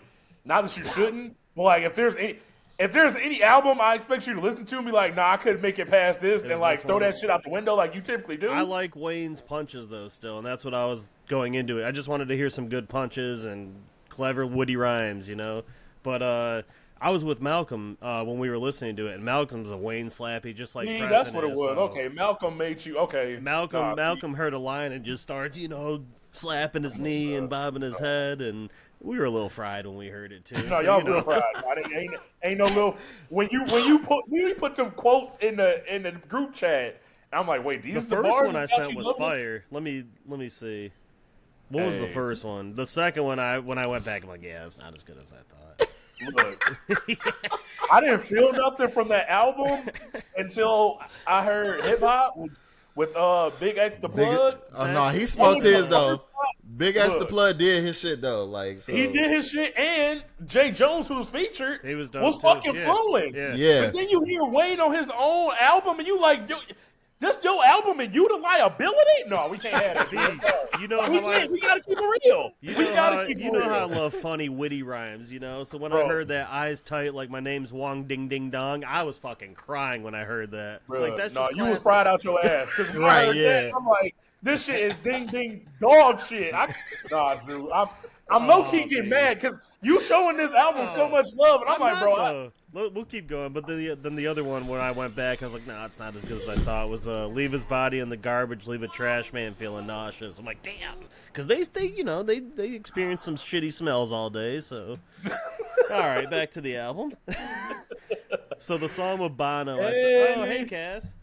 Oh, I love your hair. Say hi. Hi. How you doing? I love your My hair. name is Cassidy. I want to see the microphone. Aww. You're a star on the microphone. Bro, she definitely a star. I was just saying, like, ain't camera shy nothing. Put it Oh, up. your dad got on his headphones. Hi, Hi. Cass. How you doing? Hi. I love your hair.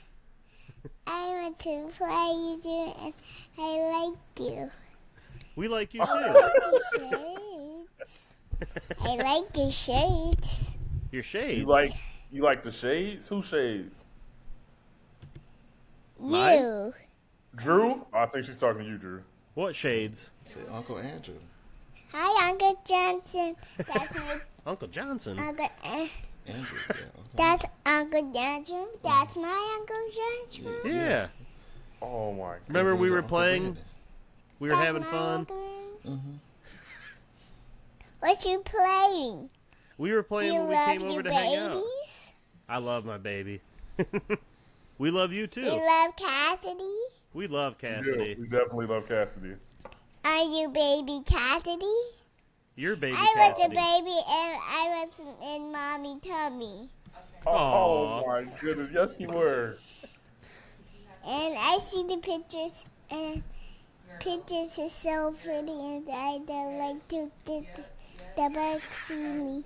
And it's in We the like seeing you. wall, like this and then the wall and then the wall is ching ching. He blows, he knows. All right. This sounds like Wayne's album, B.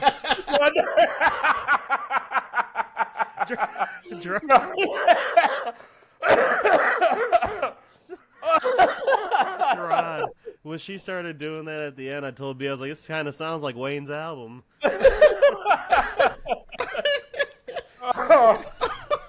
Oh, that's funny. Oh, man, I didn't know where that was going, but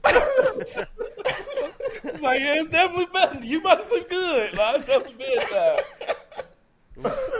that was a good one. That was a good one. All right, let's get back on track, boys. Man. All right. So the Days with Bono was a good track until Bono came on it, and then it was an awful track. So that's all I had to say about that one.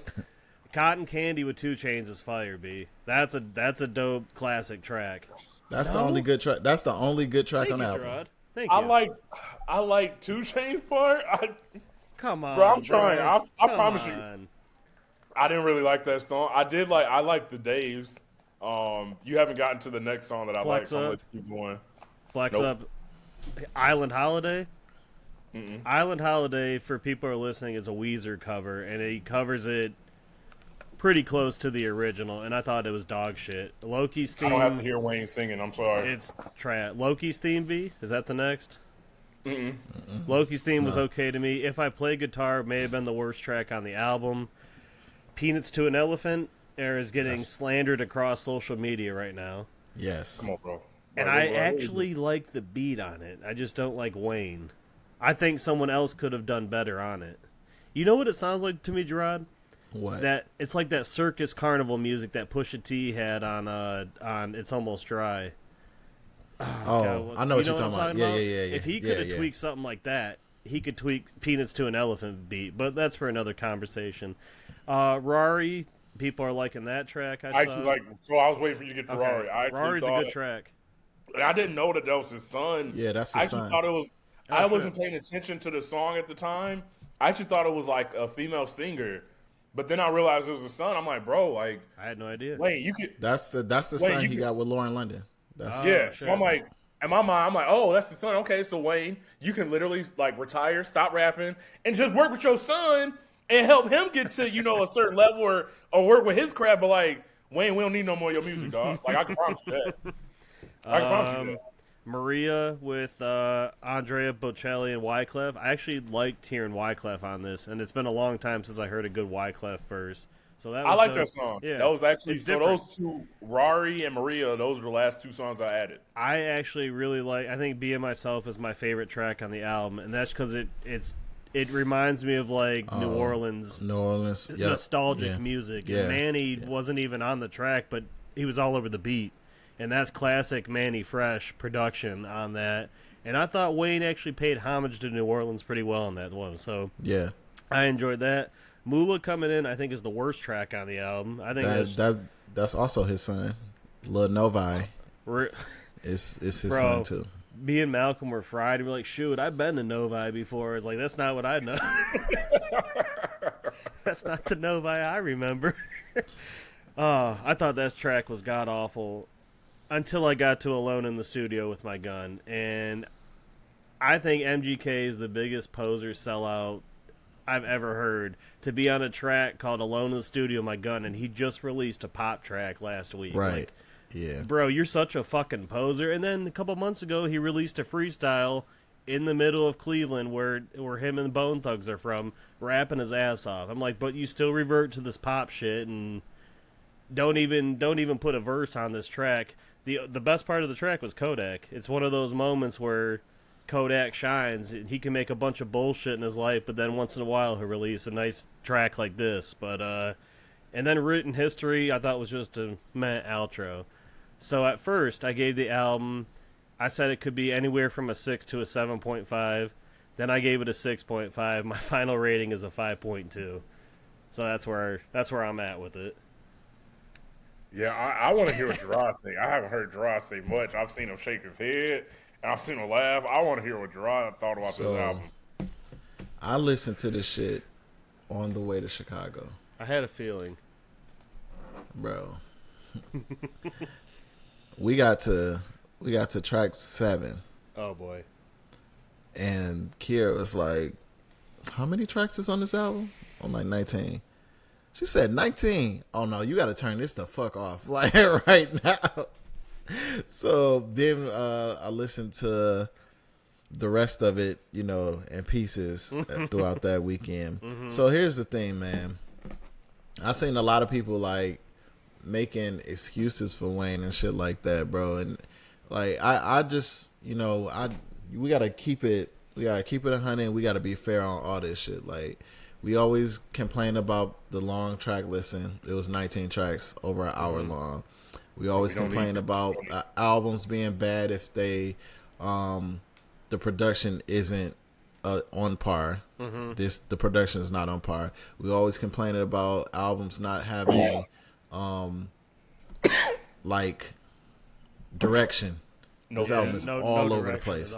This album is all over the place. And then we always complain about artists not growing and developing. Like, just so, like, it wasn't like, so what I can say about Wayne is one of the same things that Clark Kent said about Biggie, is that Wayne is one of the better rappers I've ever heard. So Wayne can rap. He can find words. He can rap words.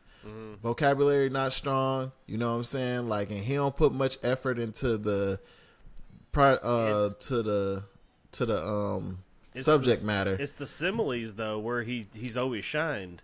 Yeah, but I mean that also can get like played. You know what I'm saying? So when I'm watching Wayne, bro, he looked like Celtic Shaq out here when I'm like listening to these raps, bro. Like, it's not. It's, if I've heard I ain't heard a punchline from Wayne that I haven't heard from him before. So it's not like he's saying anything on these records that's impressing me. It's the same shit. Now, if it was better production on here, I'll probably be like, all right, it's the same shit, but it sounds good. You know what I'm saying? So whatever. But I always complain about other artists who do the same shit. Like, if we keep saying the same shit over and over, I ain't really trying to hear that shit. Like, I'm not trying to hear the same subject matter over and over. Wayne don't be talking about shit. I'm gonna be honest. Like, he don't be talking about nothing. Yeah, like, so. Pussy. Right. Pussy, weed, and that's get what money. I was surprised. Like, you be the first to point out. I can only hear so much about pussy and blah blah. Like, yeah. So that's what we came here for. But I mean, you came on here and you said like, yo, at the end of the day it got to a 5, but that's what I was gonna come on here and hold you accountable for. Is like, you always come up here like you can't hear the same shit over and over. Wayne say the same shit over and over, like, so it's like, my nigga, 2 songs ago I just heard that same bar. Yeah, bro. Like, and I'm gonna be honest, like, part of my frustration comes from the fact that I feel like nobody that's supposed to be close to Wayne clearly is communicating or like showing that love that they need to. One, and I'm not even trying to be funny, like, Wayne hasn't done anything to his hair in like a year. Like, it doesn't look good.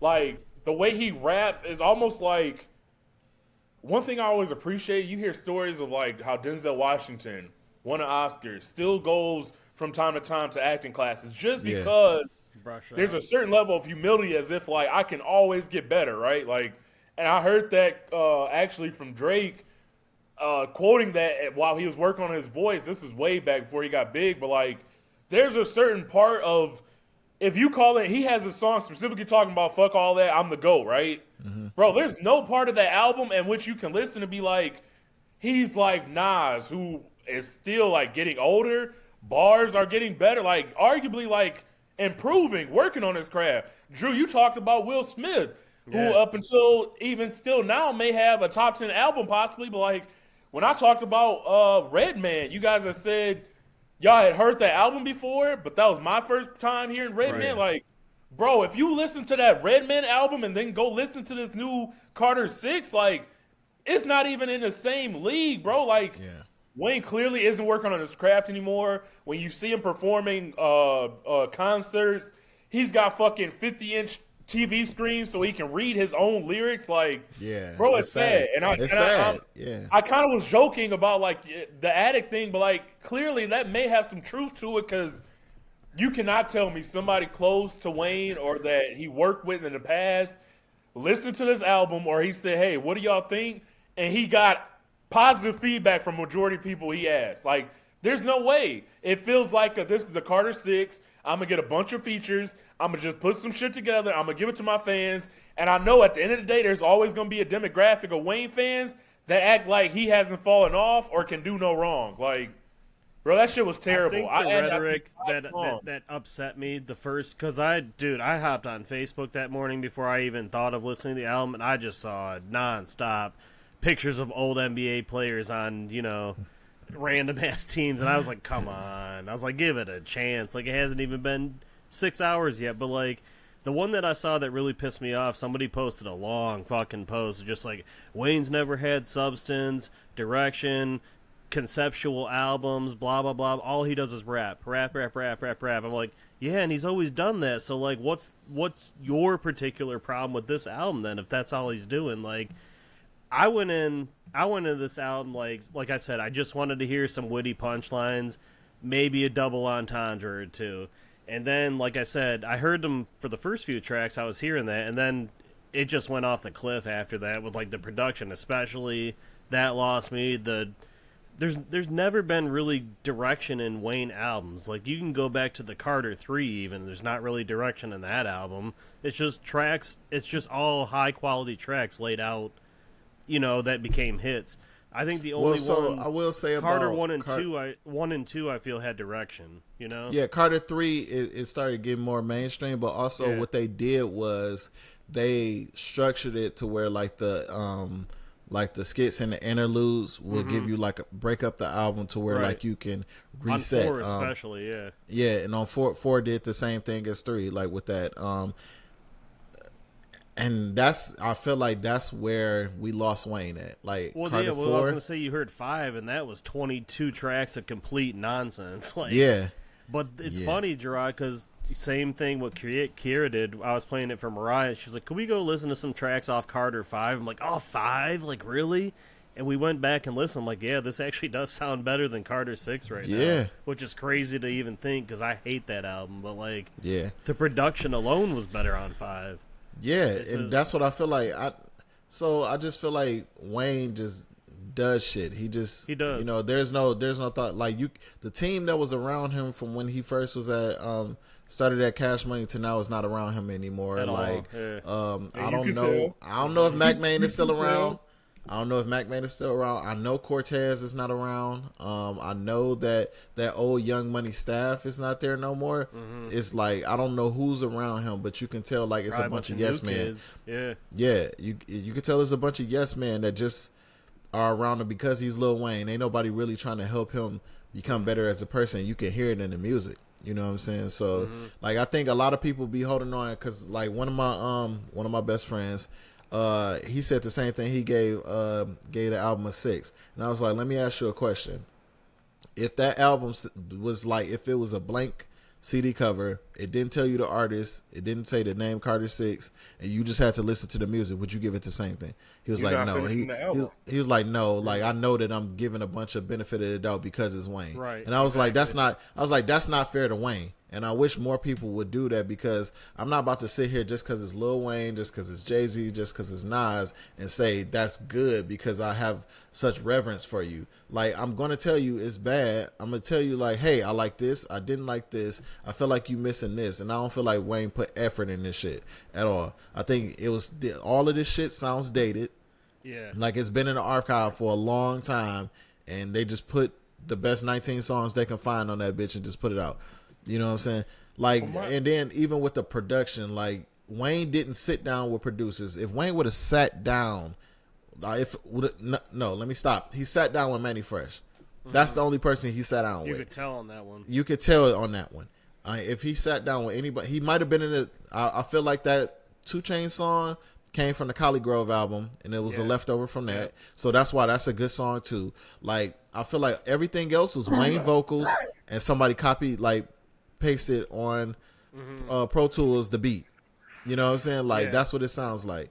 And so, like, you know, I'm not about to give him that. Like, and it's okay to have bad albums. Like, I didn't take it personally. Like, so it's not personal enough for me to go out and be like, this is trash. Like, trash Lil Wayne.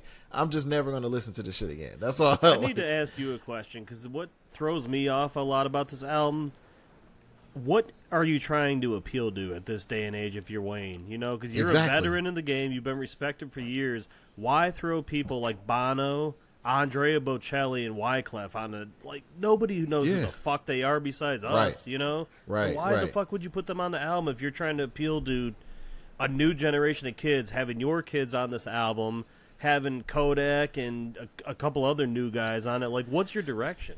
Exactly. And that's my point, Drew. There's no direction. Like, if you're going to make an album, what are you making an album for? For what? Just making a like, if you just want to be Wayne, you're already rich, you already got your money, and you just want to release music, just release music. Like, going through a rollout and, like, spending all that money on marketing and promotion and stuff like that for this album, that's a waste of money. You know what, like, it should have been? You know what it sounded like? Now that I think about it, it sounded like I Am Not a Human Being 3. Like, if that, you know, that's what my friend said. He said, if it was I Am Not a Human Being 3, would you have accepted it better? I said it would have made more sense.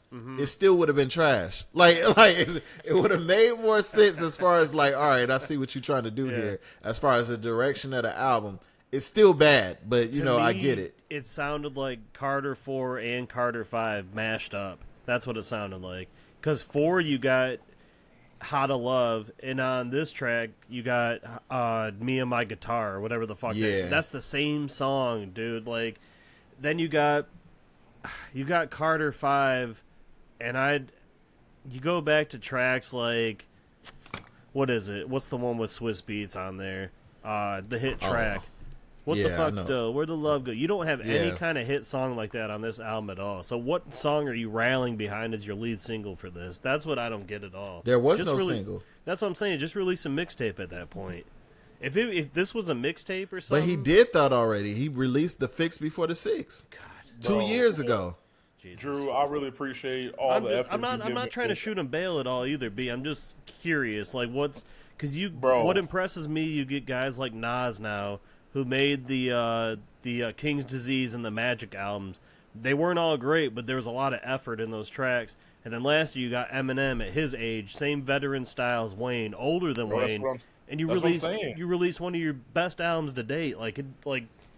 what are you That's what I'm doing if saying, you're though. Wayne? That's why I brought up the Red Man. That's why I brought up Yeah. Nas. Like, there needs to be a level of humility. Like, when we hear Will Smith saying, "Hey, I talked to Kendrick. I talked to, I forget who the other artist was, maybe Big Sean." Like, talking to people and being like, "Hey, this is what I'm thinking about." Like, Yeah. you can tell there's a certain arrogance, whether it's for whatever reason is for. He literally was like, "This is what I want to do." Didn't consult with anybody. Didn't ask anybody once the project was done. I mean, it's clear. Or like y'all said, like it's yes man. But like, I'm not gonna try to look at this album in a different perspective. Like, Jerrod actually kind of answered some questions I had, and also show why I respect, a lot of when he gives certain feedback. Like, if you're gonna hold one artist to a certain standard, and we're always talking about, the upper echelon being viewed or critiqued harder, like, bro, there's no way you listen to this album and say anything positive. Or, I mean, I added 5 songs, like I said, but like, who thought it would be a good decision for Lil Wayne to make an album over an hour at this age? Like, bro, if he would have, and Drew, to your point, you felt like the first half was strong. Release eight tracks. Release 12. Call it a day. If that, like, and maybe don't put the Carter on it, but at the same time, like, Jerrod made an excellent point. Yeah, you're doing this huge rollout. Like, I got the album coming. And also, Drew, you talked about your expectations. I'm listening to the album like, yo, it's a slow time. Shit, it may not be Prime Wayne, but even if it ain't, I'm almost getting like a buffer of like, hey, I just appreciate you dropping some shit. Right. Yeah. But like I said, I'm not feeling nothing listening to the album until I get to track 4, and that's because of Big X to plug. Yeah. And then Wayne goes second, and Wayne is ass. But then Jay Jones comes on the track, and it's really impressive. And again, you're listening to Wayne's album, and I'm coming away saying, bro, Wayne is the only person you don't want to hear on this song. But then I hear Sharks, like you said, and I really like Sharks. But then I hear Band from N.O., and it's like, bro, you're not even fucking trying. Like, Not even trying, yeah. And Jerrod, you mentioned production. Drew, I know you be on production and mention how you love certain things with Kanye. But I'm listening to this album. I'm like, yo, is this a fucking mixtape? The song ended, and it's damn near 4 or 5 seconds of silence. Like, I'd have made a mixtape, bro. Like, the shit ain't even flowing together. Bro, it pisses me off, like, when Kanye releases an album, don't put his full effort in it, then release the deluxe, which really should have been the album because you really tightened up some shit. Like, that's what Wayne did. You didn't try. We talked about Snoop Dogg's last album. Wasn't it a top 10, but had quality. You could tell Snoop sat with somebody or sat with Dre and went through, like, bro, it's effort. It's too many artists out here. When we talking about, and I know it's a different genre technically, but the work a person like Leon Thomas puts into the craft. Like, we have all these up-and-coming artists where we hold them so to high standards when they just starting. But then we got Wayne who releasing some shit, and it's like, oh, well, it's Wayne. No, like, that shit was ass, dog. Like, I'm disrespected listening to the shit. And I really had to damn near give myself a pep talk so I could finish it. But I always be consistent. Like, yo, if I'm going to listen to it, I'm not going to cut it off. It could be possibly where it gets better or worse. But, like, I really had to sit there and fight through to finish that album. And after I listened, I'm like, bro, I'm never listening to any other songs other than these 5. And, like, what the fuck was Wayne thinking? Like, I really just want somebody to be like, hey, like, I want you to get your life together, bro. Like, in all facets, because it's clear you're not listening to nobody. And I hope that's the case because, man, like, that shit was bad. Like, it was really bad. It made the fact that nobody else is releasing anything right now, like, was there any other album I listened to? And then, like, what I also like want to add to it, they released the remix Band from N.O. with Nicki Minaj, and she trashed too. Jesus. And you know what else pissed me off? Desperation. Welcome to the Carter.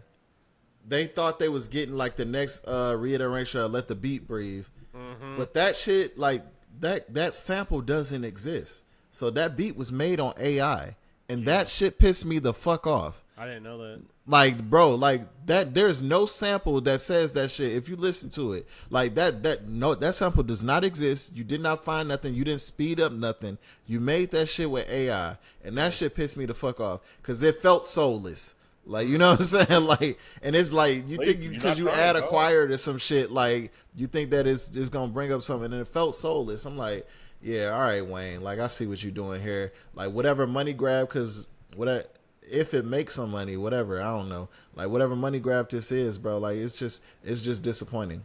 Because, like, everyone loves Wayne. Everyone loves Wayne. So whether you come out with expectations or not, because yeah, we've been listening. Wayne dropped like 3 albums since Carter 5. So like everybody know he's not in his best shape. You know what I'm saying? Like they know they looking at, you know what I'm saying? They know they looking at AI on the Pistons. You know what I'm saying? Like we know we looking at AI on the Pistons, AI on the Grizzlies, but you know he's still so beloved. So you like we gonna give him another chance because you know maybe that jumper gonna fall. I don't know if it's gonna fall again. Like he gonna need to be in a room with some writers, like some songwriters and some producers that really sit right there and get him together. Because if he do this shit again, ain't nobody ever, like that fall from grace is gonna be ridiculous. So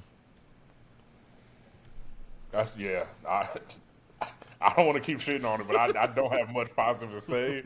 And I was grading on a curve. Like I was gonna give him a C just because of the timing. But goddamn, like you ain't even spelling your name right on the test. Like you were not really trying. That shit crazy. I mentioned the only other things I listened to, and by the way, Drew, you gave it a score. I didn't score it. I feel like giving it a 2 is me being really positive about it. But like, I've given shit 2s.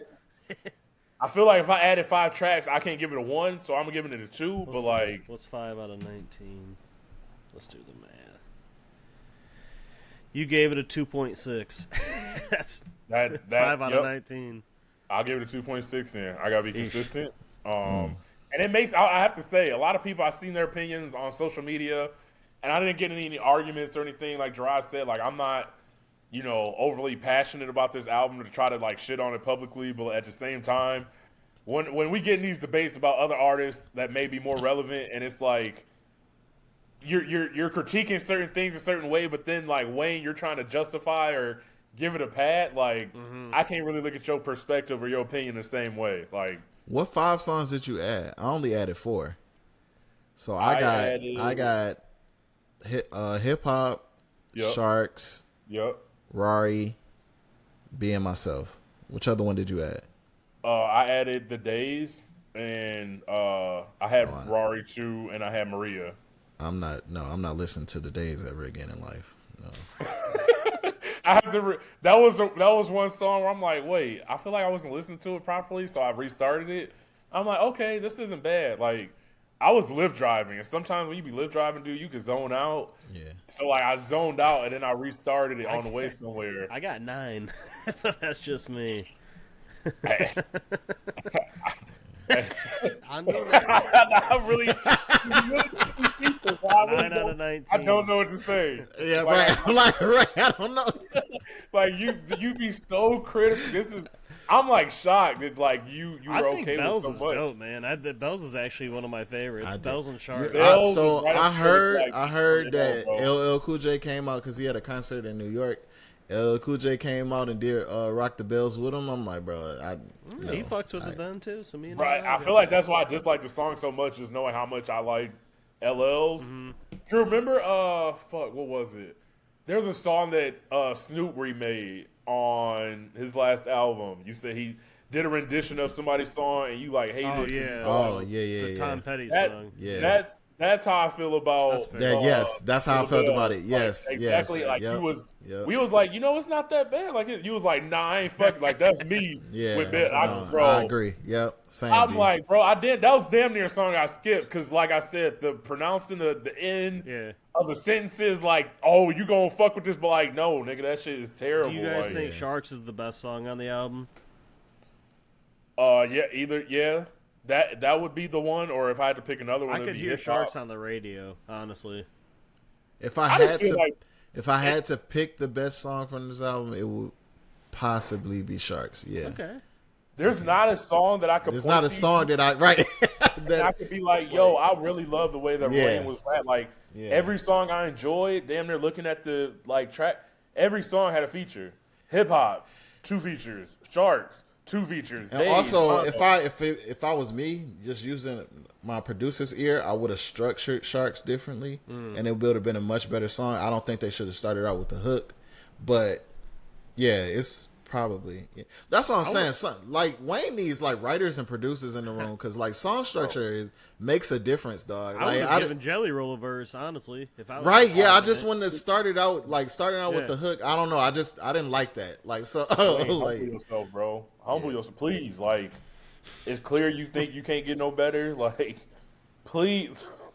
I just hope, like, or just stop. Just, bro, hang them up. Like, those are only two options. But, like, this shit, we can't have no more of it. Like, bro, that. because you don't have to make an album. Like that's what I'm saying. Literally. Like you don't have do not. to.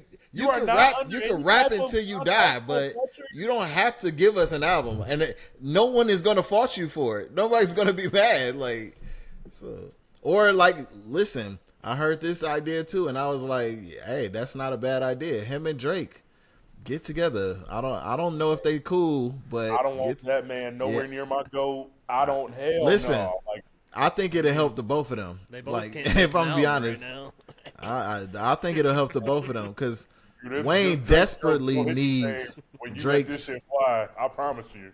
Yeah, Wayne definitely need Drake's opinion on some things, and I don't think they cool. So I don't think that's gonna happen. It's clear. I didn't think him and Nicki was cool, but like you said, the I guess the song was dropped where she was on the remix. But like, that's why I was surprised when Twitter was having the rumors before it officially dropped of like, oh, I'm like, maybe if the money was good enough, but at the same time, I really didn't expect to see them on the album. Yeah, and it's weird because it features all throughout it, so clearly it's some shit as to why when they said Drake and Nicki, I knew they was full of shit. Like I knew Nicki would probably still be close to Wayne. I know she, but when they said Drake and Nicki, I'm like, y'all lying. Like I know that's a lie. Like I don't. So you don't think Nicki and Drake would do a project together? You think? I think Nicki and Drake. I need Nicki and Drake will make a song. I think Nicki and Wayne will make a song. I don't foresee Drake and Wayne doing anything in the near future. So, and then getting all three of them together, absolutely not. So, no, that one was bad. Like that, if that happened, then it had to be some other conversations being made before we got to that part. Like, you know what I'm saying? Like putting out a song together, it had to be some other shit going on. Like so, and the only person who could put it together, which is Nicki. Nicki would have to make that work. So on her album, I could probably see that happening. But on Wayne or Drake's album, absolutely not. I didn't see that happening. That's why I knew Twitter was full of shit. I'm like, yeah, okay. Like I'm like, y'all just talking now. Like Wayne won't even do the Hot Boys tour. So yeah. Like, come on, man. Yeah, that's all I got on the album. I can't hold y'all. That shit was, yeah. Y'all listen to anything else? Yeah, the only other album I listened to was Lil Tyler, Florida Boy. Okay. I actually had high expectations for this album. It started off a little rough, I'm not gonna lie to you. And I feel like it's funny because we mentioned the producers and like I feel like if Lil Tyler had gotten with a producer and they had just kind of locked in, which I don't think is the case, but it got better a little bit, but at the same time, it didn't quite meet my expectations. Okay. And I mean, it's not like I'm not still hopeful for Lil Tyler. I think he's still super young, and I do think he eventually will be one of the top names. But like, again, production is huge, man. Like, and I know he got on and he's young, like doing his own thing, but at the same time, like, it's like he needs to take a certain step because he's been in the game long enough as a young artist. Right. Where like you want to see like, okay, this is like your coming out project. This is like, you know, okay, you trying to compete with the big dogs really. And I didn't get that from the album overall, but I mean, he's still gonna have bangers. I added 7 songs. The album had 15 songs total, so I mean, I got to be consistent. It is some nice beats on it. I think there's some songs on here y'all would definitely like, but like I said, I'm a big Lil Tyler fan, so you know my expectations was high, and I feel like I need to hear better the next time around. You've been on him for a minute. Yeah, bro. He just had. It's a young artist has something when you hear other artists start to sound similar to what that young artist is doing. Like it was certain artists I would hear trying to like flow with his flow, and it's like okay, like clearly he's on to something there. So Kind of like the Migos. That's how I feel about Babytron. Look, him and Babytron, I got them literally in the same boat. Yeah. Matter of fact, they got a song called Castanat together, I think, that I really fuck with. Oh, Jesus. It's like a song that kind of is 2 songs in one. But, no, like, Babytron, both of them have those witty bars. Babytron, man, I think that dude's going to be a star. Like, if he's not. Yeah, Babytron is super witty. I like him. That song he had on M's album with Big Sean, that put a huge spotlight on him. Yeah. So No, he threw the ball out during the Tigers game. I saw that. I think, like, the day after his birthday or something. So, like. He's getting love. Hey, no, he's getting love for sure. Yeah. But yeah, that's really all that I listen to. I mean, it really hasn't been much. So I know people are probably listening and being like, damn, it's been a minute. Where they been at? Shit, we not just trying to show up, y'all, just to talk. Like, we gotta have some shit to talk about. And it's the last time we posted was May 16th, and there hasn't been shit still until Carter's 6 to listen to. No, man, like I'm trying to go projects through here and there, but Jerrod, I know we could talk about Rome Streets. Yeah. So we listened to an album by Rome Streets called, I think it's called Train Spotting. Yeah. Yeah. Produced entirely by Conductor Williams. I loved it. Yeah. I loved it. Yeah. Yeah.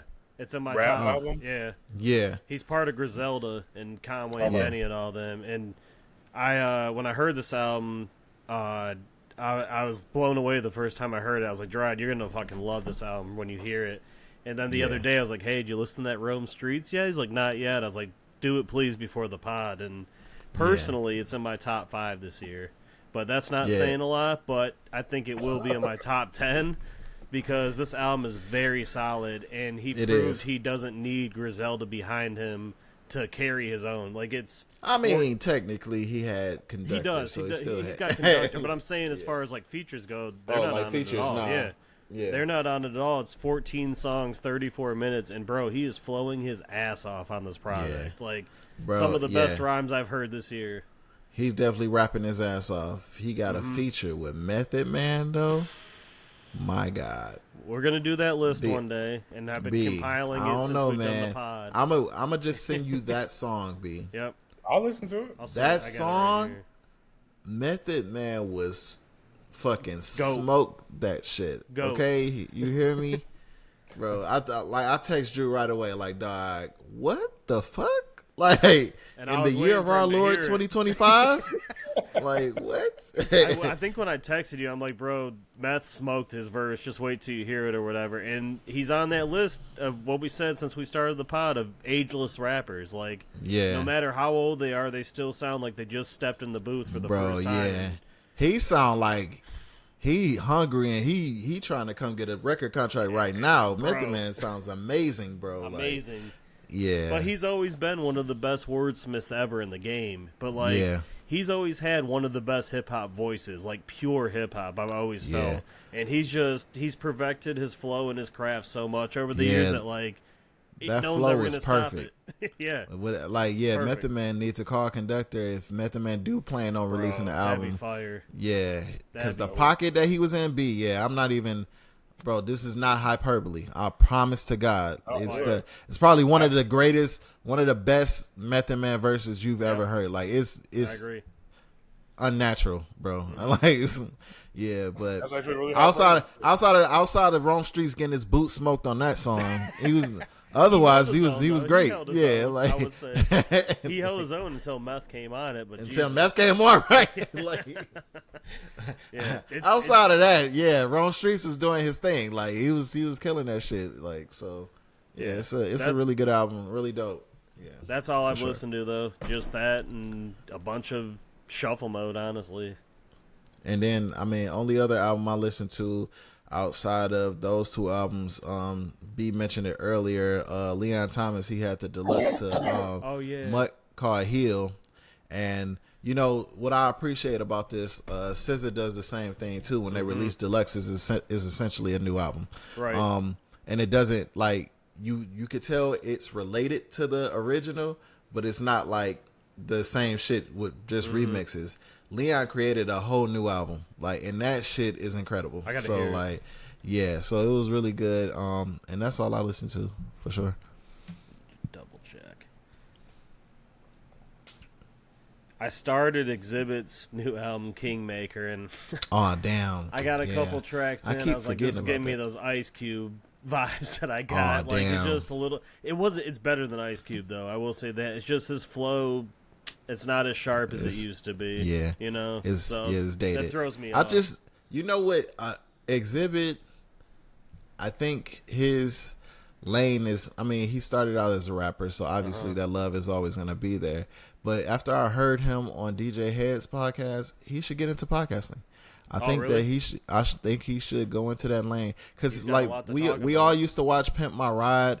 Yep. We've seen him on movies and stuff like that. He's a personality. Like I think that will translate, and I think he should do that. Like, and he has perspective and stories from so you know how Drink Champs Nori has his stories, and Nori is friends with everybody that was on the East Coast, so he could tell those stories. Exhibit was friends with everybody on the West Coast, so you could tell those stories, and it ain't always got to be gang banging and stuff like that. Too. Yeah, he from Detroit. He from Detroit. Yeah. So it ain't always got to be the gang banging perspectives, even though that's LA culture. But he was also making music with Dr. Dre, Eminem, all of them, Ice Cube, and all of them. Tours. Yeah, the Up in Smoke tours. So he can speak on a lot of things that was going on the West Coast, and from that culture, and give his perspective. Just like when we was talking about, we mentioned this on our podcast before, but when I sent y'all the clip about how did they feel when after Corrupt after Corrupt dropped, what is it? Saying all the names, or I forgot the diss he wrote. Calling Out Names. Corrupt had a diss called Calling Out Names, which is basically dissing DMX and stuff like that. And so DMX response was Party Up, but everybody, low key though. Everybody in the circles knew who it was about, but us as a general public didn't know that, and we was just shaking our ass to the club in the club, talking about while he up there just dismantling Corrupt. You know what I'm saying? And then I remember I got older and I was like, yo, this is a diss record. So I came on the pod and told y'all about that. No, listen to the verses. He's being extremely disrespectful. And then I put two and two together and figured out he was talking. They was talking about Corrupt and Foxy Brown. You know what I'm saying? So I figured that out. But a lot of people didn't know that till Exhibit mentioned it on the pod. Everybody was like, "What the fuck?" And then you go back, you're like, "Yeah, makes sense. Got it." So yeah, I think that's what Exhibit should do. But I haven't got a chance to listen to the album. But I plan on finishing it. He's got a song with Dre on there too. I want to hear. Yeah, I mean because man, Restless is a classic. There's nothing you could tell me about Exhibit on that album. I like Man vs. Machine too. The one Man vs. Machine is a classic. Yeah. You can't tell me shit about that. So about those two albums in Exhibit. So yeah, that's all I listen to. Well, I've watched. I've watched quite a bit. You guys remember when I told you I had started a new show and was excited to tell y'all about it? I said I thought Drew may have probably watched it before, but I wasn't sure if Jerrod had. So that show, do you guys remember hearing a show called Barry? Oh, yeah. With Bill Hader. Bill Hader, yep. So that's the show. We watched the first season. You watched it, Drew? Yeah, Jerrod, did you ever watch it? Never watched it. We never finished it, but yeah. So I was right in my assumptions, but no, the first season, Drew, honestly is really really good. Yep. It has a surprising balance of being genuinely funny at times with not the forced comedy all the time, but also it's really well written. But it has moments where the acting is so good you forget it's kind of a comedy. A lot of that dark humor too.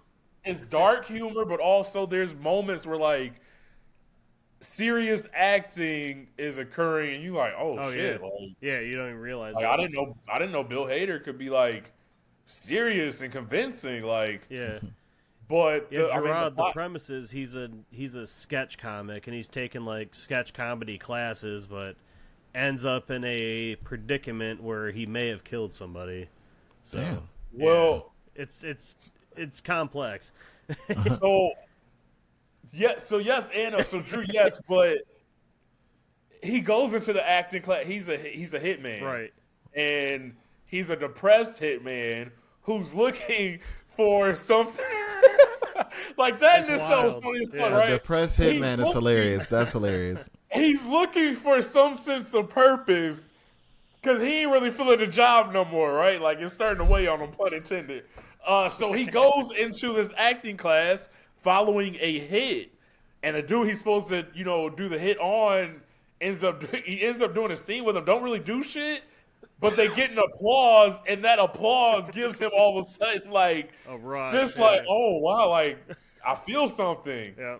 So now he has to navigate that of like, It's a wild premise. bro, wild as hell. And you're like, bro, that shit sound. But then there's moments, like I said, where you watching it, it's like, bro, like, damn, that was really heavy. Like, that was really deep. Like, I was kind of blown away. But then in the second season, I've been watching it. It's like, this shit is it's not really, it ain't hitting the I'm same. glad So I didn't continue then. yeah, I feel like I'm at this point where it's like, now do I continue? Because the show was so good, especially the final episode of first season.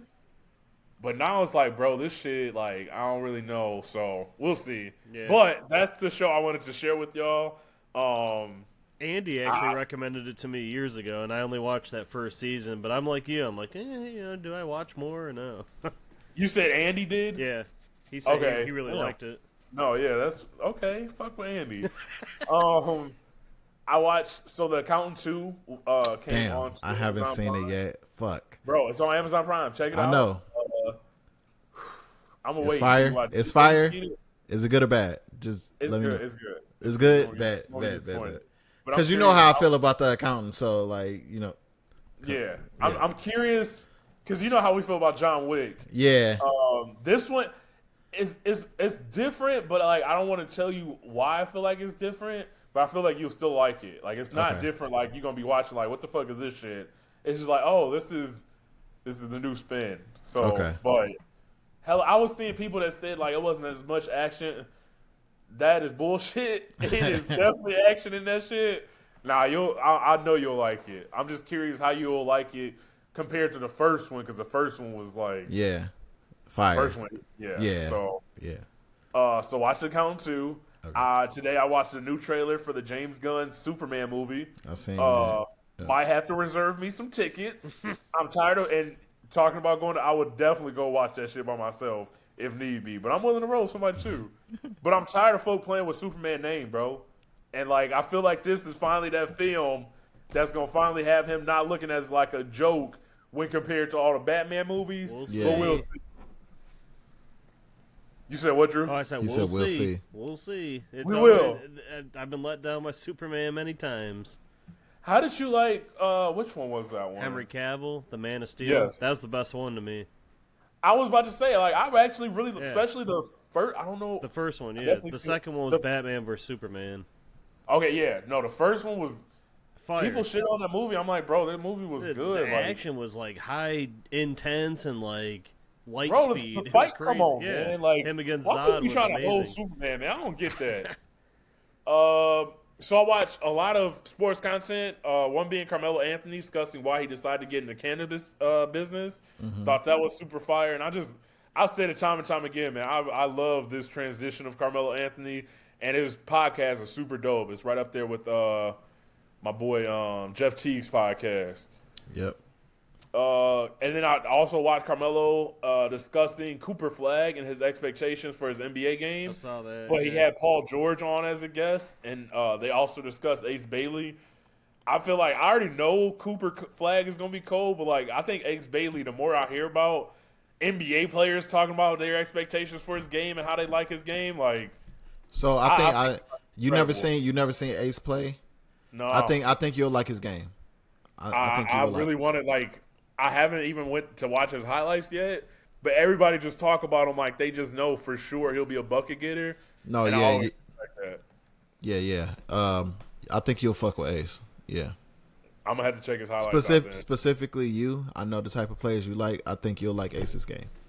Okay. No, I'm gonna actually check him out. Listen to David West on the OGs podcast. So Udonis Haslam and Mike Miller. But he talked about something I feel like no athlete has been able to do that I appreciated up till this point. So he would say like he would play in games and then he would go home and his like family members or his brother specifically was like, "Bro, I just got to know." He's like, "What's up?" He's like, "When you guard Bron and it's just you and him like what's going through your mind at that point, right?" Yeah. So he like, "Man, look, exactly what the fuck you think going through my mind." When Bron in desperate mode, he talked about like how he used to have to guard Miami Bron. Yeah. And he was like on an island, like Miami Bron is just you and him, like, and he in desperate mode, like not on that bullshit or like playing like he like, bro. He's like, even his oldest brother asked him and he's like, you can't like it's exactly what you think. He's like, especially prime Bron in Miami, while also having the mental like part of the game that he has. He like, bro, like he just talked about how and it made me think like LeBron's still cold, right? But that Miami version of LeBron was probably the best athletic version of him, but also like the most efficient possibly. Like I don't know, man.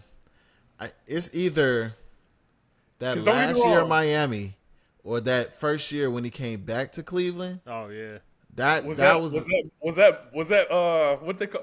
I forget the nickname, but was that when he was rocking just the mustache without the beard? Yeah, no. He was He was but different. But it's damn near like 5 different chapters right, of time. Like, I mean, the year he won it with Cleveland too was fucking insane that year. That was the second year of Cleveland, right? 2015, yeah. Right? Yeah, so that was his second year back to Cleveland. Because the first year, Caleb and Kyrie got hurt. So I guess people always be that one. I think that was the best, well-rounded version of Bron. Yeah. Which one? The second year back to Cleveland when they won it, when they came back. But that first year back to Cleveland when Kyrie and K-Love got injured, and Bron still averaged a triple-double throughout the playoffs, and took Golden State to 6 games. Athletically and mentally, that was a different. I've never seen nothing like that. Him and Matthew Dellavedova, right? How do you not give that man the Finals MVP? Look, I know he lost. I know we like to act like winning is everything. Crazy. Most valuable play, like we hadn't seen nobody. We hadn't seen nothing like that, bro. He averaged like a 30-point triple-double in the finals. It was literally him against the Warriors, bro. Like so, come on, bro. Like So that was really cool to hear David West because I always tell when I get in arguments about Bron, I'm like, bro, people forget Prime Bron used to guard MVP DeRozan and shut him down, lock him up, and then would have to guard David West for certain stretches against those Pacers and those bloodbath. Like, come on, bro. Like we always like to say, oh, this person can play 1 through 5. Like, can they actually guard them? Bron, there really wasn't a player that Bron wouldn't. To be the best player on your team, have to carry the load on offense, but also come back on defense and be like, yo, when it all matters most, I'll guard the best player. Like, come on, man. Yeah, because that last year on the Heat, he should have won Defensive Player of the Year. He should have. Yeah. And I think when you listen to his interviews, that's the one thing when people ask him, like, what's an accomplishment you would – the fact that he never won Defensive Player of the Year, come on, bro. My GOAT got the best of him, Iggy. Aliens have the world. Aliens are going to destroy the world unless you get one shot. Who do you want? Andre Iguodala, baby. Andre Iguodala. Hell yeah. Drew, that's funny though, because Iguodala used to get down in 2K back in the day. He was insane in that game. Unstoppable. So I also listened to DeMar DeRozan being asked if he likes LeBron and how he really feels about him after all those duels. Which I mean, they ain't asking him about about Drake. Back in the '80s, and and I'm saying him and Drake got a huge beef. Gotta chill, man. What? If it was back in the '80s when like teams really hated each other, but like DeMar DeRozan said, like, nah, like he's cool with Bron. But I thought that was a good question because you have to think like if Bron wasn't in the East all them years, like DeRozan easily goes to one of them finals for sure. Yeah, for sure. So for him to get traded and then the Raptors win the ship, like with you Kawhi, know what's funny? listening to those Toronto players and those Pacers players and those Atlanta Hawks players talk about Brian, bro. They just like, I understand. I used to talk shit about people who used to play Jordan and say, "Oh, he whooped our ass." Ha ha ha. Yeah. Those three teams, they were like, "Yeah, man. I mean, shit. Like, what shit you could do about it, right?" Like that team was like, bro. If it wasn't for Brian, he like, bro. They said like, who would have? Oh, they asked him how they would have did against like this year's OKC team, like those prime Atlanta Hawks teams. He said they would have dog walked them. Like he like y'all don't understand. Like the only reason we didn't make the finals is because of LeBron. Like he like there was nobody we had that could guard him. He's like, but OKC, like he like, bro, we could hang. Like they had a couple guys that could try to guard Shea, but like you be thinking like, damn, like imagine if you played your whole career and knew you could try your very best and your team could do your very best, but you had to play LeBron in order to advance to the finals. And knowing like bro, when LeBron did that shit against the Pistons and you realize like this man is doing this against the best players in the world and still it's unstoppable and he know and they know ain't nothing they could do. Bro, like, I literally when I was a kid watching that, my feelings were so hurt because I like it was hurt. Bro. Watching it as an adult, I understand, like I said, how those Pacers and play because I was like, damn, it wasn't enough shit they could do. Nothing. Yeah, what shit they could do. Some of those threes, like in overtime, he was in like. Bro, they were playing outstanding. Some of them. Bro, I said that. I'm like, bro, they're playing great defense. There's nothing they can do. Sometimes you hear NBA players say, "Hey, you just got to tip your cap to the guy. Like it was just better offense." Bro, it's only a handful of guys that maybe could have had that type.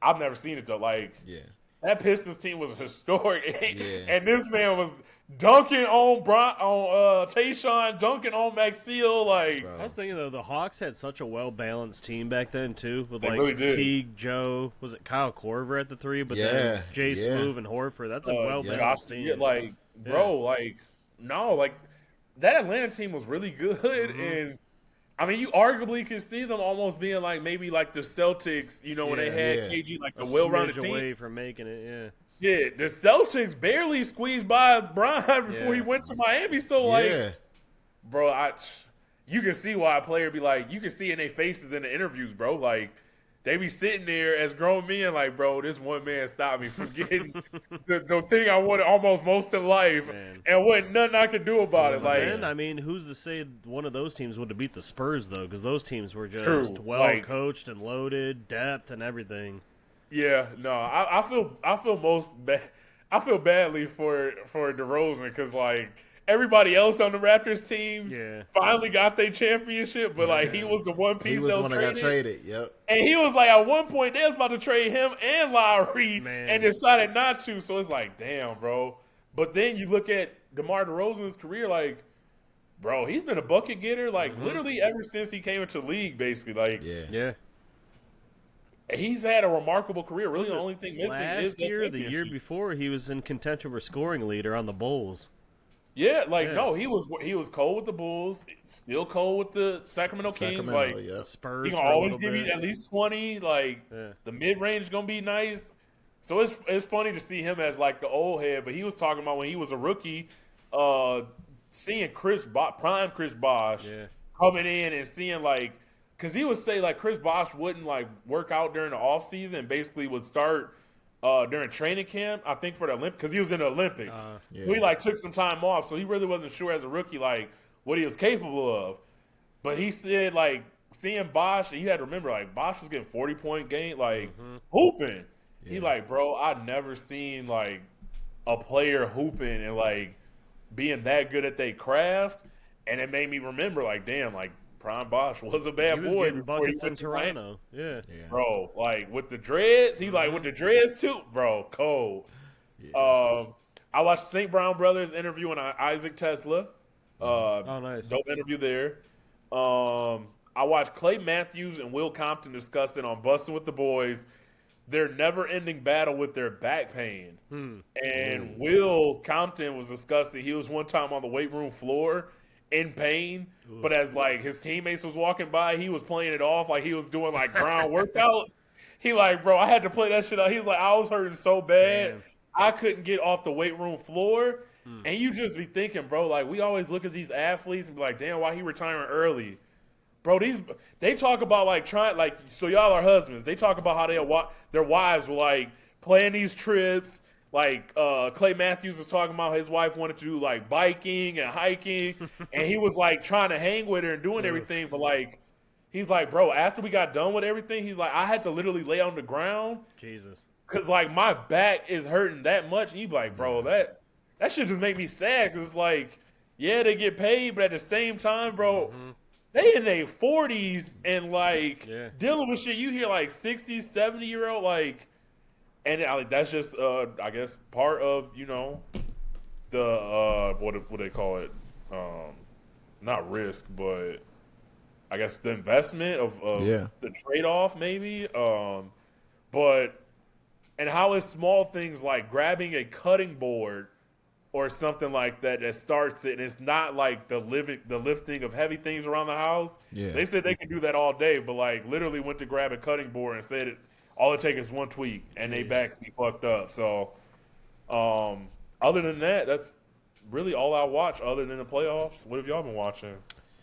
So I've watched.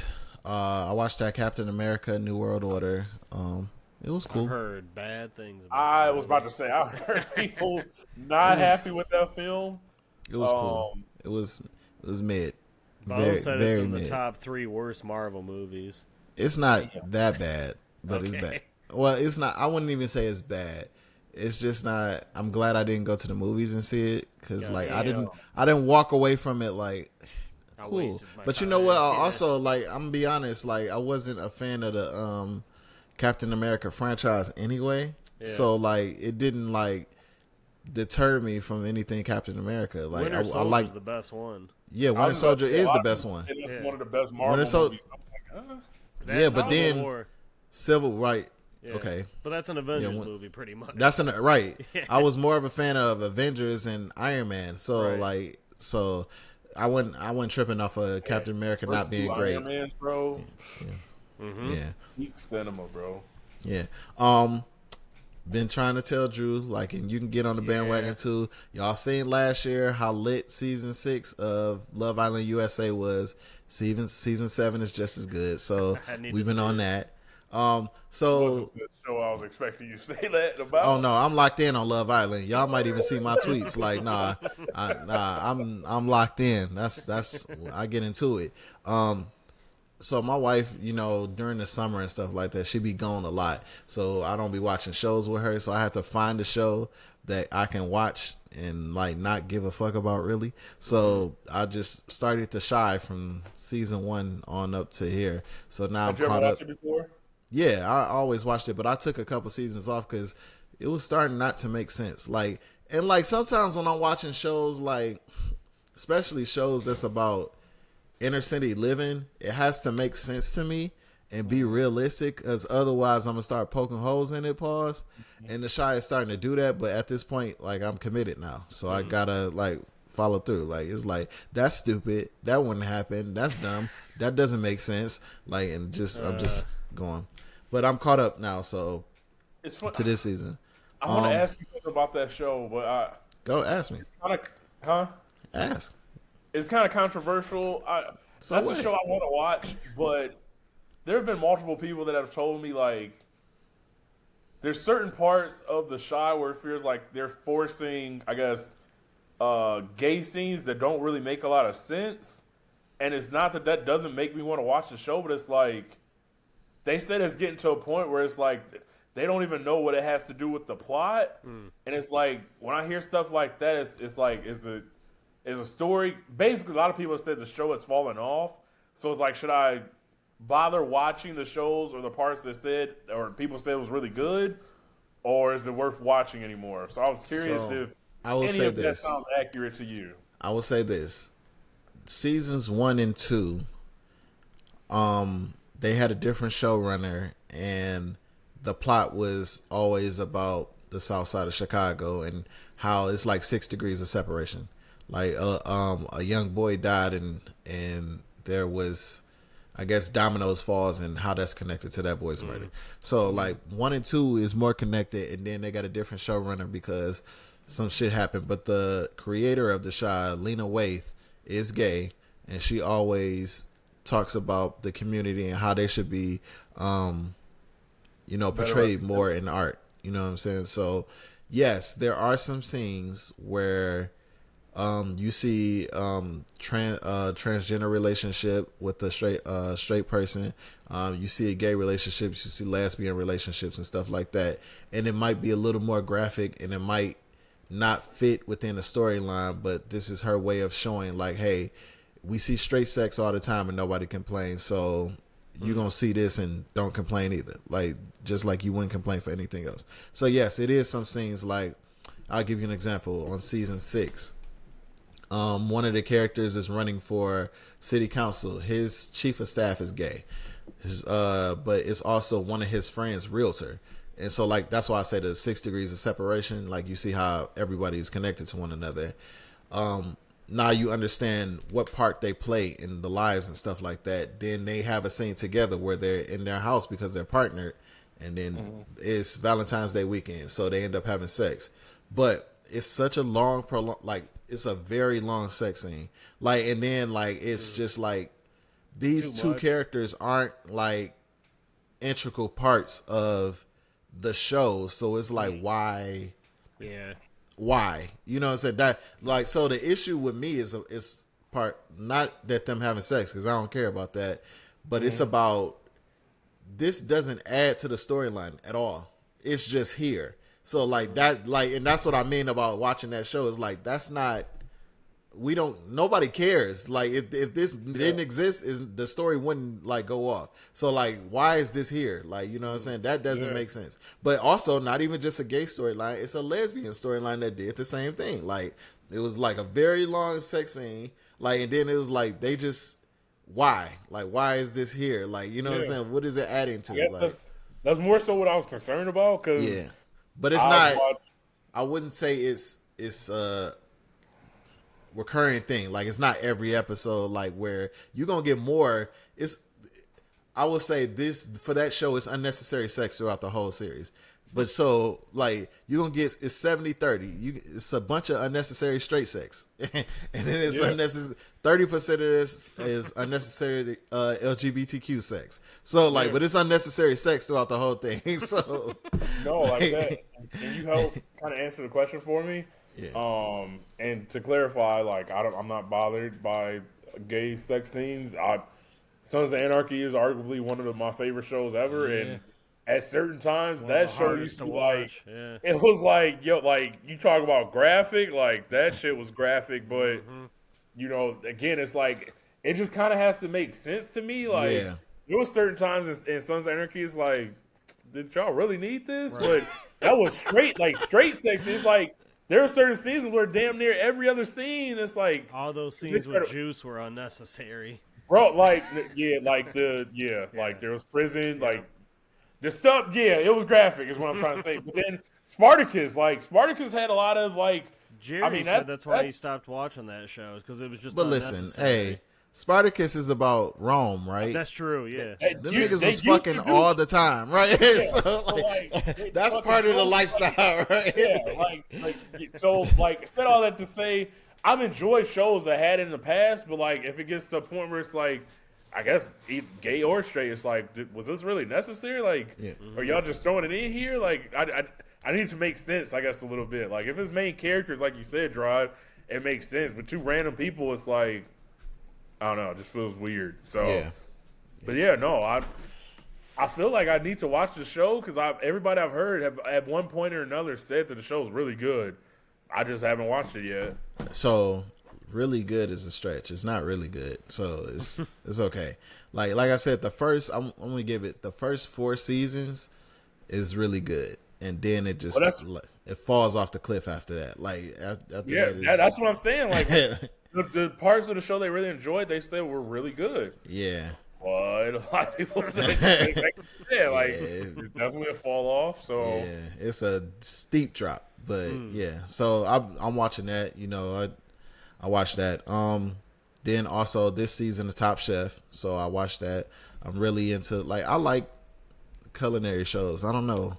It's something about culinary shows. Like even if you're not gonna make it, because I also y'all know I like to cook too. But even if you're not gonna make it, I think I look at culinary shows like I watch athletes. Like that's a skill set that I can look at and be like, oh man, I admire that because I can't do that shit. So like I'm gonna look at you. I got a tie-in for that in a little bit. Yeah. So Top Chef, we've been watching the season that. Also, Beetlejuice is fire. I ain't gonna hold you, dog. Remember when I told you? Y'all remember when I told you that shit was good? Remember when I said I had a movie that B watched, and that was the movie? I saw it too a couple weeks ago. Oh, both did y'all know y'all both watch it? No. Yeah. Okay, so this is great. Let's hear it. You go first. No, I love Beetlejuice growing up, so I like the way that they tied it into the new one. And I was like, I thoroughly enjoyed that. I wasn't, my expectations wasn't high, so I was like kind of avoiding it a little bit. Like, man, like I don't know if I want to see this, but I enjoyed it. I enjoyed Beetlejuice. You want to know what my problem with it was? It was good. It was too late from the original, but my main problem, I get that, bro. There's like 7 storylines going on in that movie. Yes, way too many storylines. Yes.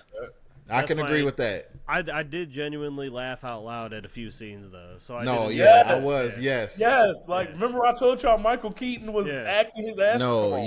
But like he did a great job with like Beetlejuice's old lover, and then that was weird. Then the kid, I didn't understand. That didn't make sense either. Like, why is his ex being a stalker? Like, why is that such a plot line? Like, it didn't need to be in the movie at all. So I understand the kid and Jenny Ortega. I understand that. I understand why that happened. I do not understand Beetlejuice's ex-wife. Yes, that didn't make sense. But I like that they use. I got a fact about why they didn't use the dad though. But I like that they used the original mom Catherine, and yes. So I think yes, I love that. That was dope. I love that they did that, and that was like, oh yeah, okay, now you bringing my old ass, you reeling me in. You reeling me in.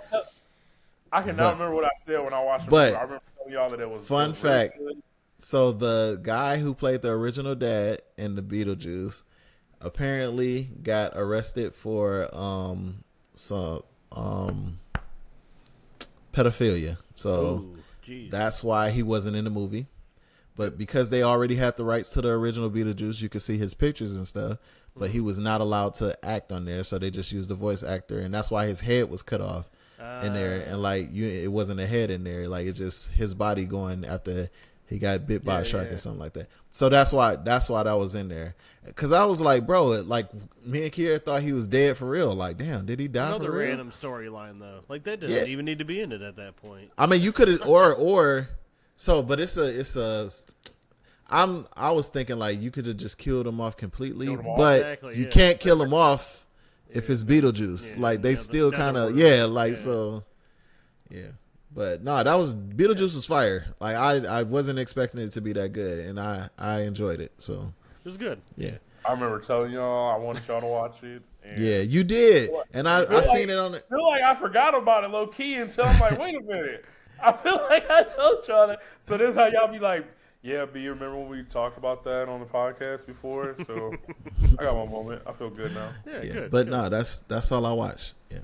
We watched the Hobbit movies, the first 3 Hobbit movies, and then we're leading into Lord of the Rings now. I've just been on a kick for those for some reason, but like those movies are so long.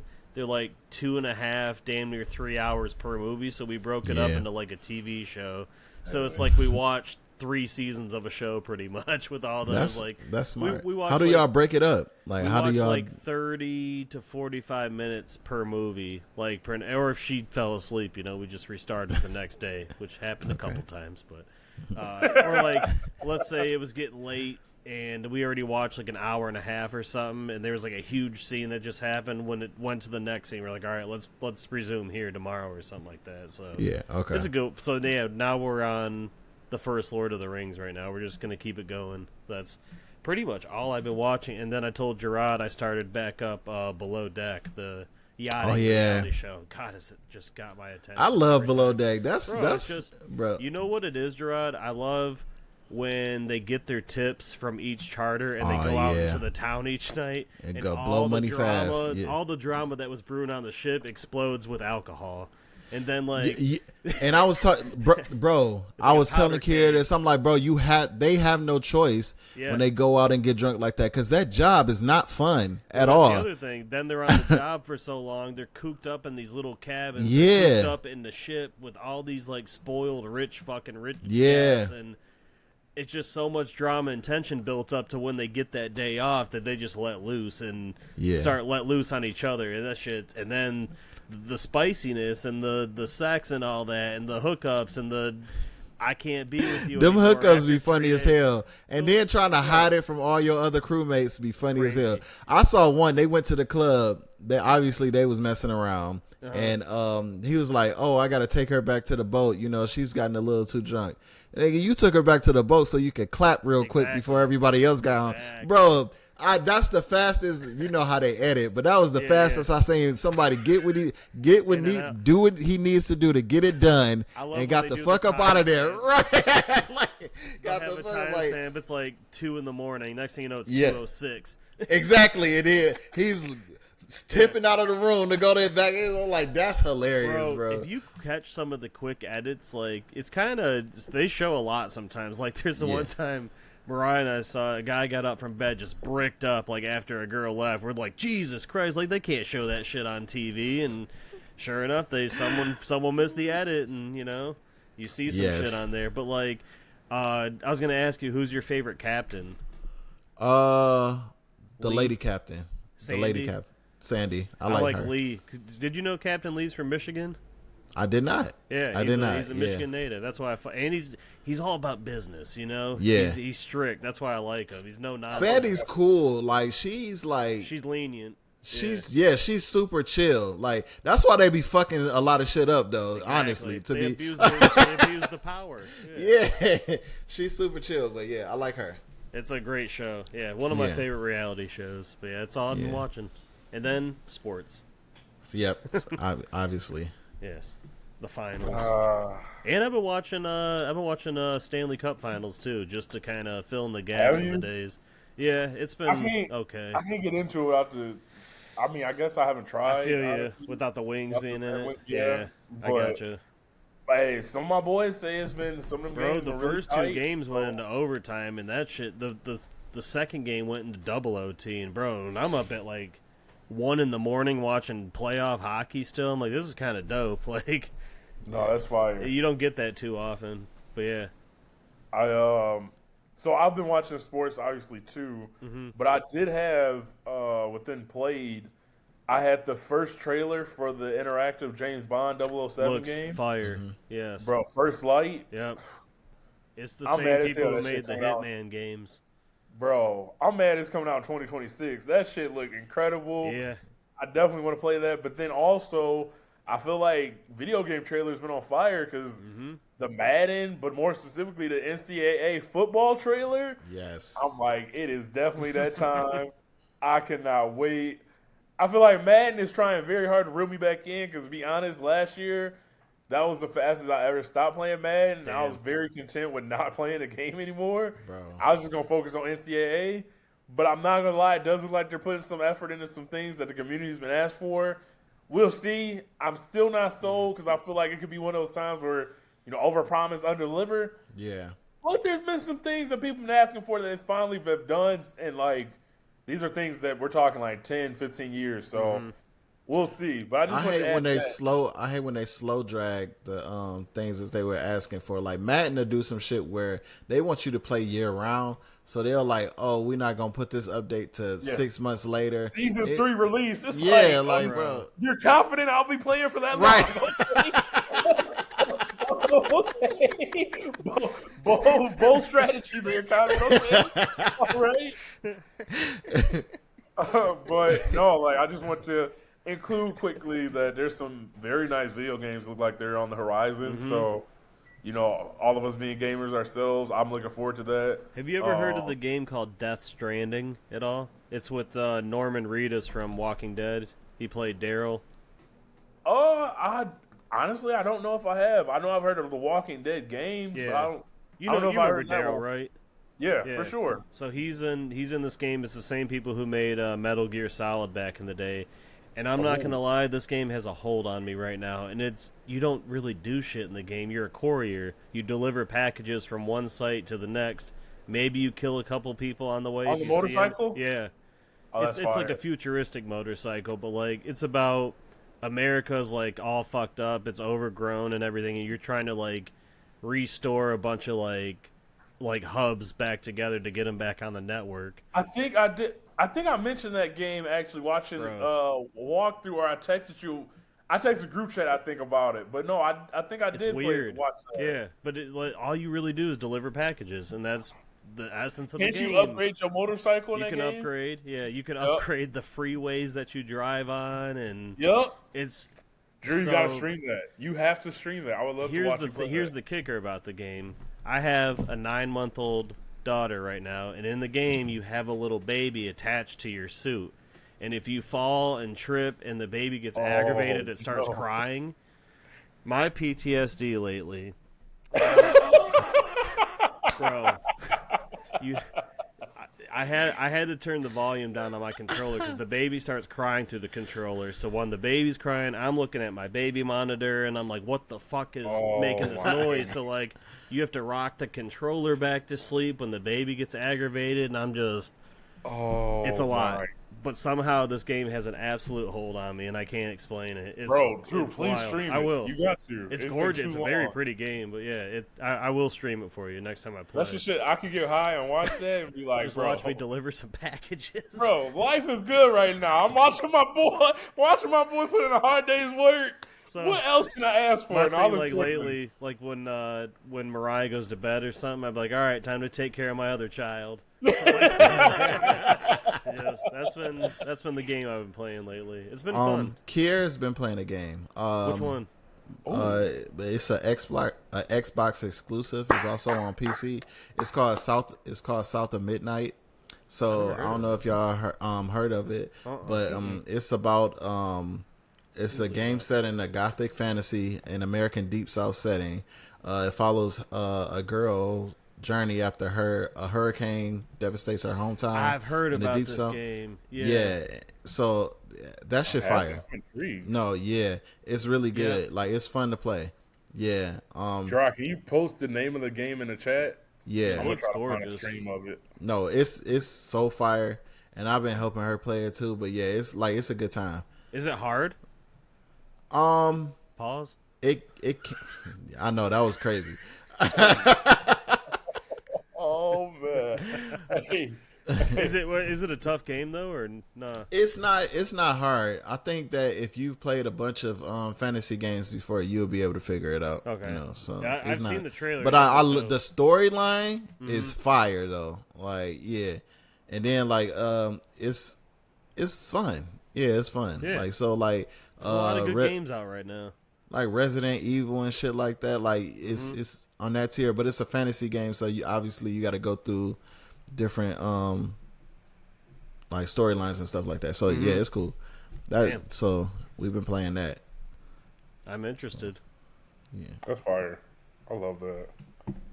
I'm glad I added that about the video games, fellas. Gave us something else to add. I know that we were talking about sports. The NBA finals are going on right now. The score currently is 98. 7 minutes left, so we'll probably be seeing the end of the game. But before that, I did have just want to read a great tweet really quick by Jordan Schultz at Schultz_report on Twitter. Yeah. Since we last recorded, Jim Isray, the owner of the Colts, had passed away. And Jordan had tweeted out, "RIP to Jim Isray, who overcame early hardship to live a spectacular life. Under his guidance, the Colts won 10 division titles and reached 2 Super Bowls, winning one. He also holds the title for the NFL's youngest ever GM at 24. But Israel's most impactful moments came off the field, for example, when he criticized Rush Limbaugh following his racist comments on former Eagles quarterback Donovan McNabb. therefore helping dismantle Limbaugh's efforts to buy the St. Louis Rams. Oh wow. Passionate philanthropist, Israel donated tens of millions of dollars in support of mental health awareness, cancer research, and animal welfare, along with his staunch support of women and children in need. At 65 years old, Jim Israel has gone far too soon, but his legacy of compassion and generosity will live on. So wanted to read that because Jim Israel, 3 daughters are all part owners. And I feel like that's one of the coolest things to see as we get older, just kind of the legacy you leave behind. They've always been a very important part of the Colts organization. So to see him pass away, but also to be able to have 3 women being, I guess, essentially the owners of the team, but all having like a stake of the team. So they're set financially, the family's set, like. And they do 3 different things too. They are 3, like, it's not a sibling war. One of the daughters, one's in marketing. Yes. One helps with like the day-to-day stuff. One helps, like, they work in different capacities, but he's had them involved for years. So like they just step into the roles of kind of what they already were doing. But I just want he's had struggles, and people make jokes and certain things, but at the same time, like, I mean, he was. I saw an interview with Reggie Wayne, and he was saying, like, dude, people don't know Jim Israel would give him the shirt off his back, and started crying. So I just want to say R.I.P. to Jim Israel. I want to correct you. It's Irsay. Irsay. I apologize. Just want to say R.I.P. But yeah, no. Just hate to see him pass away, man. That's. Yeah. He was looking at, honestly, a lot of people say the Pacers are kind of doing what they're doing because of his last tweet, which is both like eerie. Y'all been seeing the memes that it was like 6 man. Bro. Like, the fact that was his last tweet and they just been like hooping. Oh, man. So RIP to Jim Irsay. Irsay. Yeah. Hearsay, we say. All right. R.I.P. Sorry to Jim. Ears. Oh my God.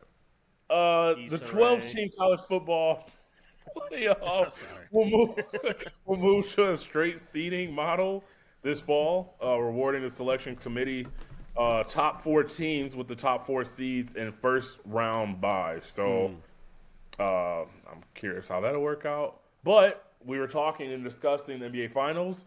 But since we last recorded, the game 1 between the Pacers and Knicks averaged 6.6 million viewers, making it the most watched Eastern Conference Finals game 1 since 2018. Viewership had peaked at 8.5 million at around 11 p.m. Since 1996-1997 season, teams that have trailed by 7+ in the final 50 seconds of the fourth quarter or overtime in the playoffs are 4 and 1,702. The Pacers have 3 of those wins, and they're all this year. I thought that was amazing stat. I wanted to hear. And in Game 4 against the Knicks, Tyrese Halliburton became the first player in NBA history to drop a 30, 15, and 10 game with 0 turnovers in a playoff game. Incredible. So definitely an incredible performance. He's balling as tonight, we're as we're getting ready to wrap, I think I'll save till next time, see how things go. But I want to discuss with y'all whether you guys view Tyrese Halliburton as a superstar and feel like if he should be viewed in that way. Bro, you personally that I always fuck with Tyrese Halliburton. So he's in my top 5 favorite players. I love his game. His game. You know what I'm saying? I do know that you also were one of the people that wanted him or thought he would be better than Killian Hayes. I wanted Killian Hayes. Clearly. You can't win them all. At the end of the day, everybody gonna make mistakes. Everybody gonna make mistakes. Maybe mispronounce names sometimes. Yeah, we're all human at the end of the day. But God, it definitely hurt to hear Halliburton say, "I thought I was going to Detroit." Man, it pissed me off. But it worked out because if he would have came to Detroit, we wouldn't have got Cade. So. Thank you, Jerrod, because that's what I keep saying. Like people are like, "Oh, Cade and Halliburton." I'm like, we had Halliburton. Don't think we would have been bad enough to get Cade. And also, like, right? But just wanted to point that out. And then MLB, I wanted to shout out the Tigers, man. Mm-hmm. And first off, Spencer Torkelson and Riley Green entered June as the only set of teammates in the AL to both have 13 homers and 40 RBIs. Damn. The first time in franchise history we've had two players with 13 home runs at the start of June as well. I'm pretty sure they have the best record in baseball still. Although We they lost did today, so it might be did tied. get smacked today. We didn't just lose today. It We happens. got smacked today. I think it was 10-1. So 10 you to know, 1. As long as Yeah. they keep Hey. winning series, though, that's the biggest hey, thing. can't win them all. Can't win them all. And then there have been 90 occurrences all time of MLB pitchers having a sub 2.1 ERA and 80 plus strikeouts through their 13 starts or first 13 starts of the season. Paul Skeens, who's 4-6 on the year, and 2025 is the only one to have a losing record. So I heard a rumor though. They I don't think it's true, but they might go all in to try and get him though. To pair with Tigers? Skubal. Yeah, why not? You know, I Pirates wouldn't are be ass. opposed. We need No, a the pitcher. So Yeah. Yeah, no, especially because Jackson Joel just went. He's about to Out get for the Tommy season. John. Did so you he's- guys see or listen to that the game that Skubal had against the Guardians? It was the only game we won in that series, but he threw a complete game shutout. Like that. Wasn't his last I pitch see. 103? Yeah, insane. 103 Dude, miles per hour. I was listening to it on the radio that day. I'm like, this is absolutely incredible. Like Dan Dickerson was going nuts. Like, Dude, like the crowd was going crazy. Like yeah. to go 9 innings. The in your pitch right last before pitch that to was 103? 101, which is crazy too. Bro, no, he was saying he got hyped from the crowd being so hyped that he went out in the 9th inning Yeah. and said like the adrenaline had a part to do with how he was able to throw. Like he's never thrown 103 in his Well, career. what happened too? The first 4 innings, he went. How do they call it? Like, 3 up, 3 down. down? Yeah, the first Yep. 4 innings he did that. So like his pitch count was super low. So when he got to the 9th inning, you barely see that in baseball. Like, yeah, when I was in Chicago, I watched the game. Yeah. They game one, we end up getting smoked 6-1. But I was watching the game and it showed his strikeout count. I was like, what the fuck? Yeah. Like, I was like, fun. yeah. That's Yeah. right now. And I was telling y'all, like being down there this weekend when they were facing the Oh, yeah. Cubs, bro, that shit was live. I think they said that was most people that have been downtown for the 3-game stretch since like 2018. that's awesome. And I think that last time it was when we played the White Sox, ironically enough, but like it was probably 50-50. There was a ton of people from Chicago. I gave lift rides to people that were here from Chicago, just making it like a weekend thing. But both teams being so good, like I took a vendor to the game. Literally said he made $600 selling beer Jesus. the first game of the weekend. Wow. It said literally he couldn't get past like 2 rows in one section. He said he would have 60 beers in his container, and with going to the 2 rows, all 60 would be gone to the point where he would have to go back every 2 rows. I'm like, bro. Wow. Yeah. Like, then he said the beers cost $13. That's a game hell of a now. leg workout. Bro, yo, bet, like, because they wear the little, Yeah, the straps. like, bro, I'm like, that's good money, but you outside, it's hot as hell, you carrying all.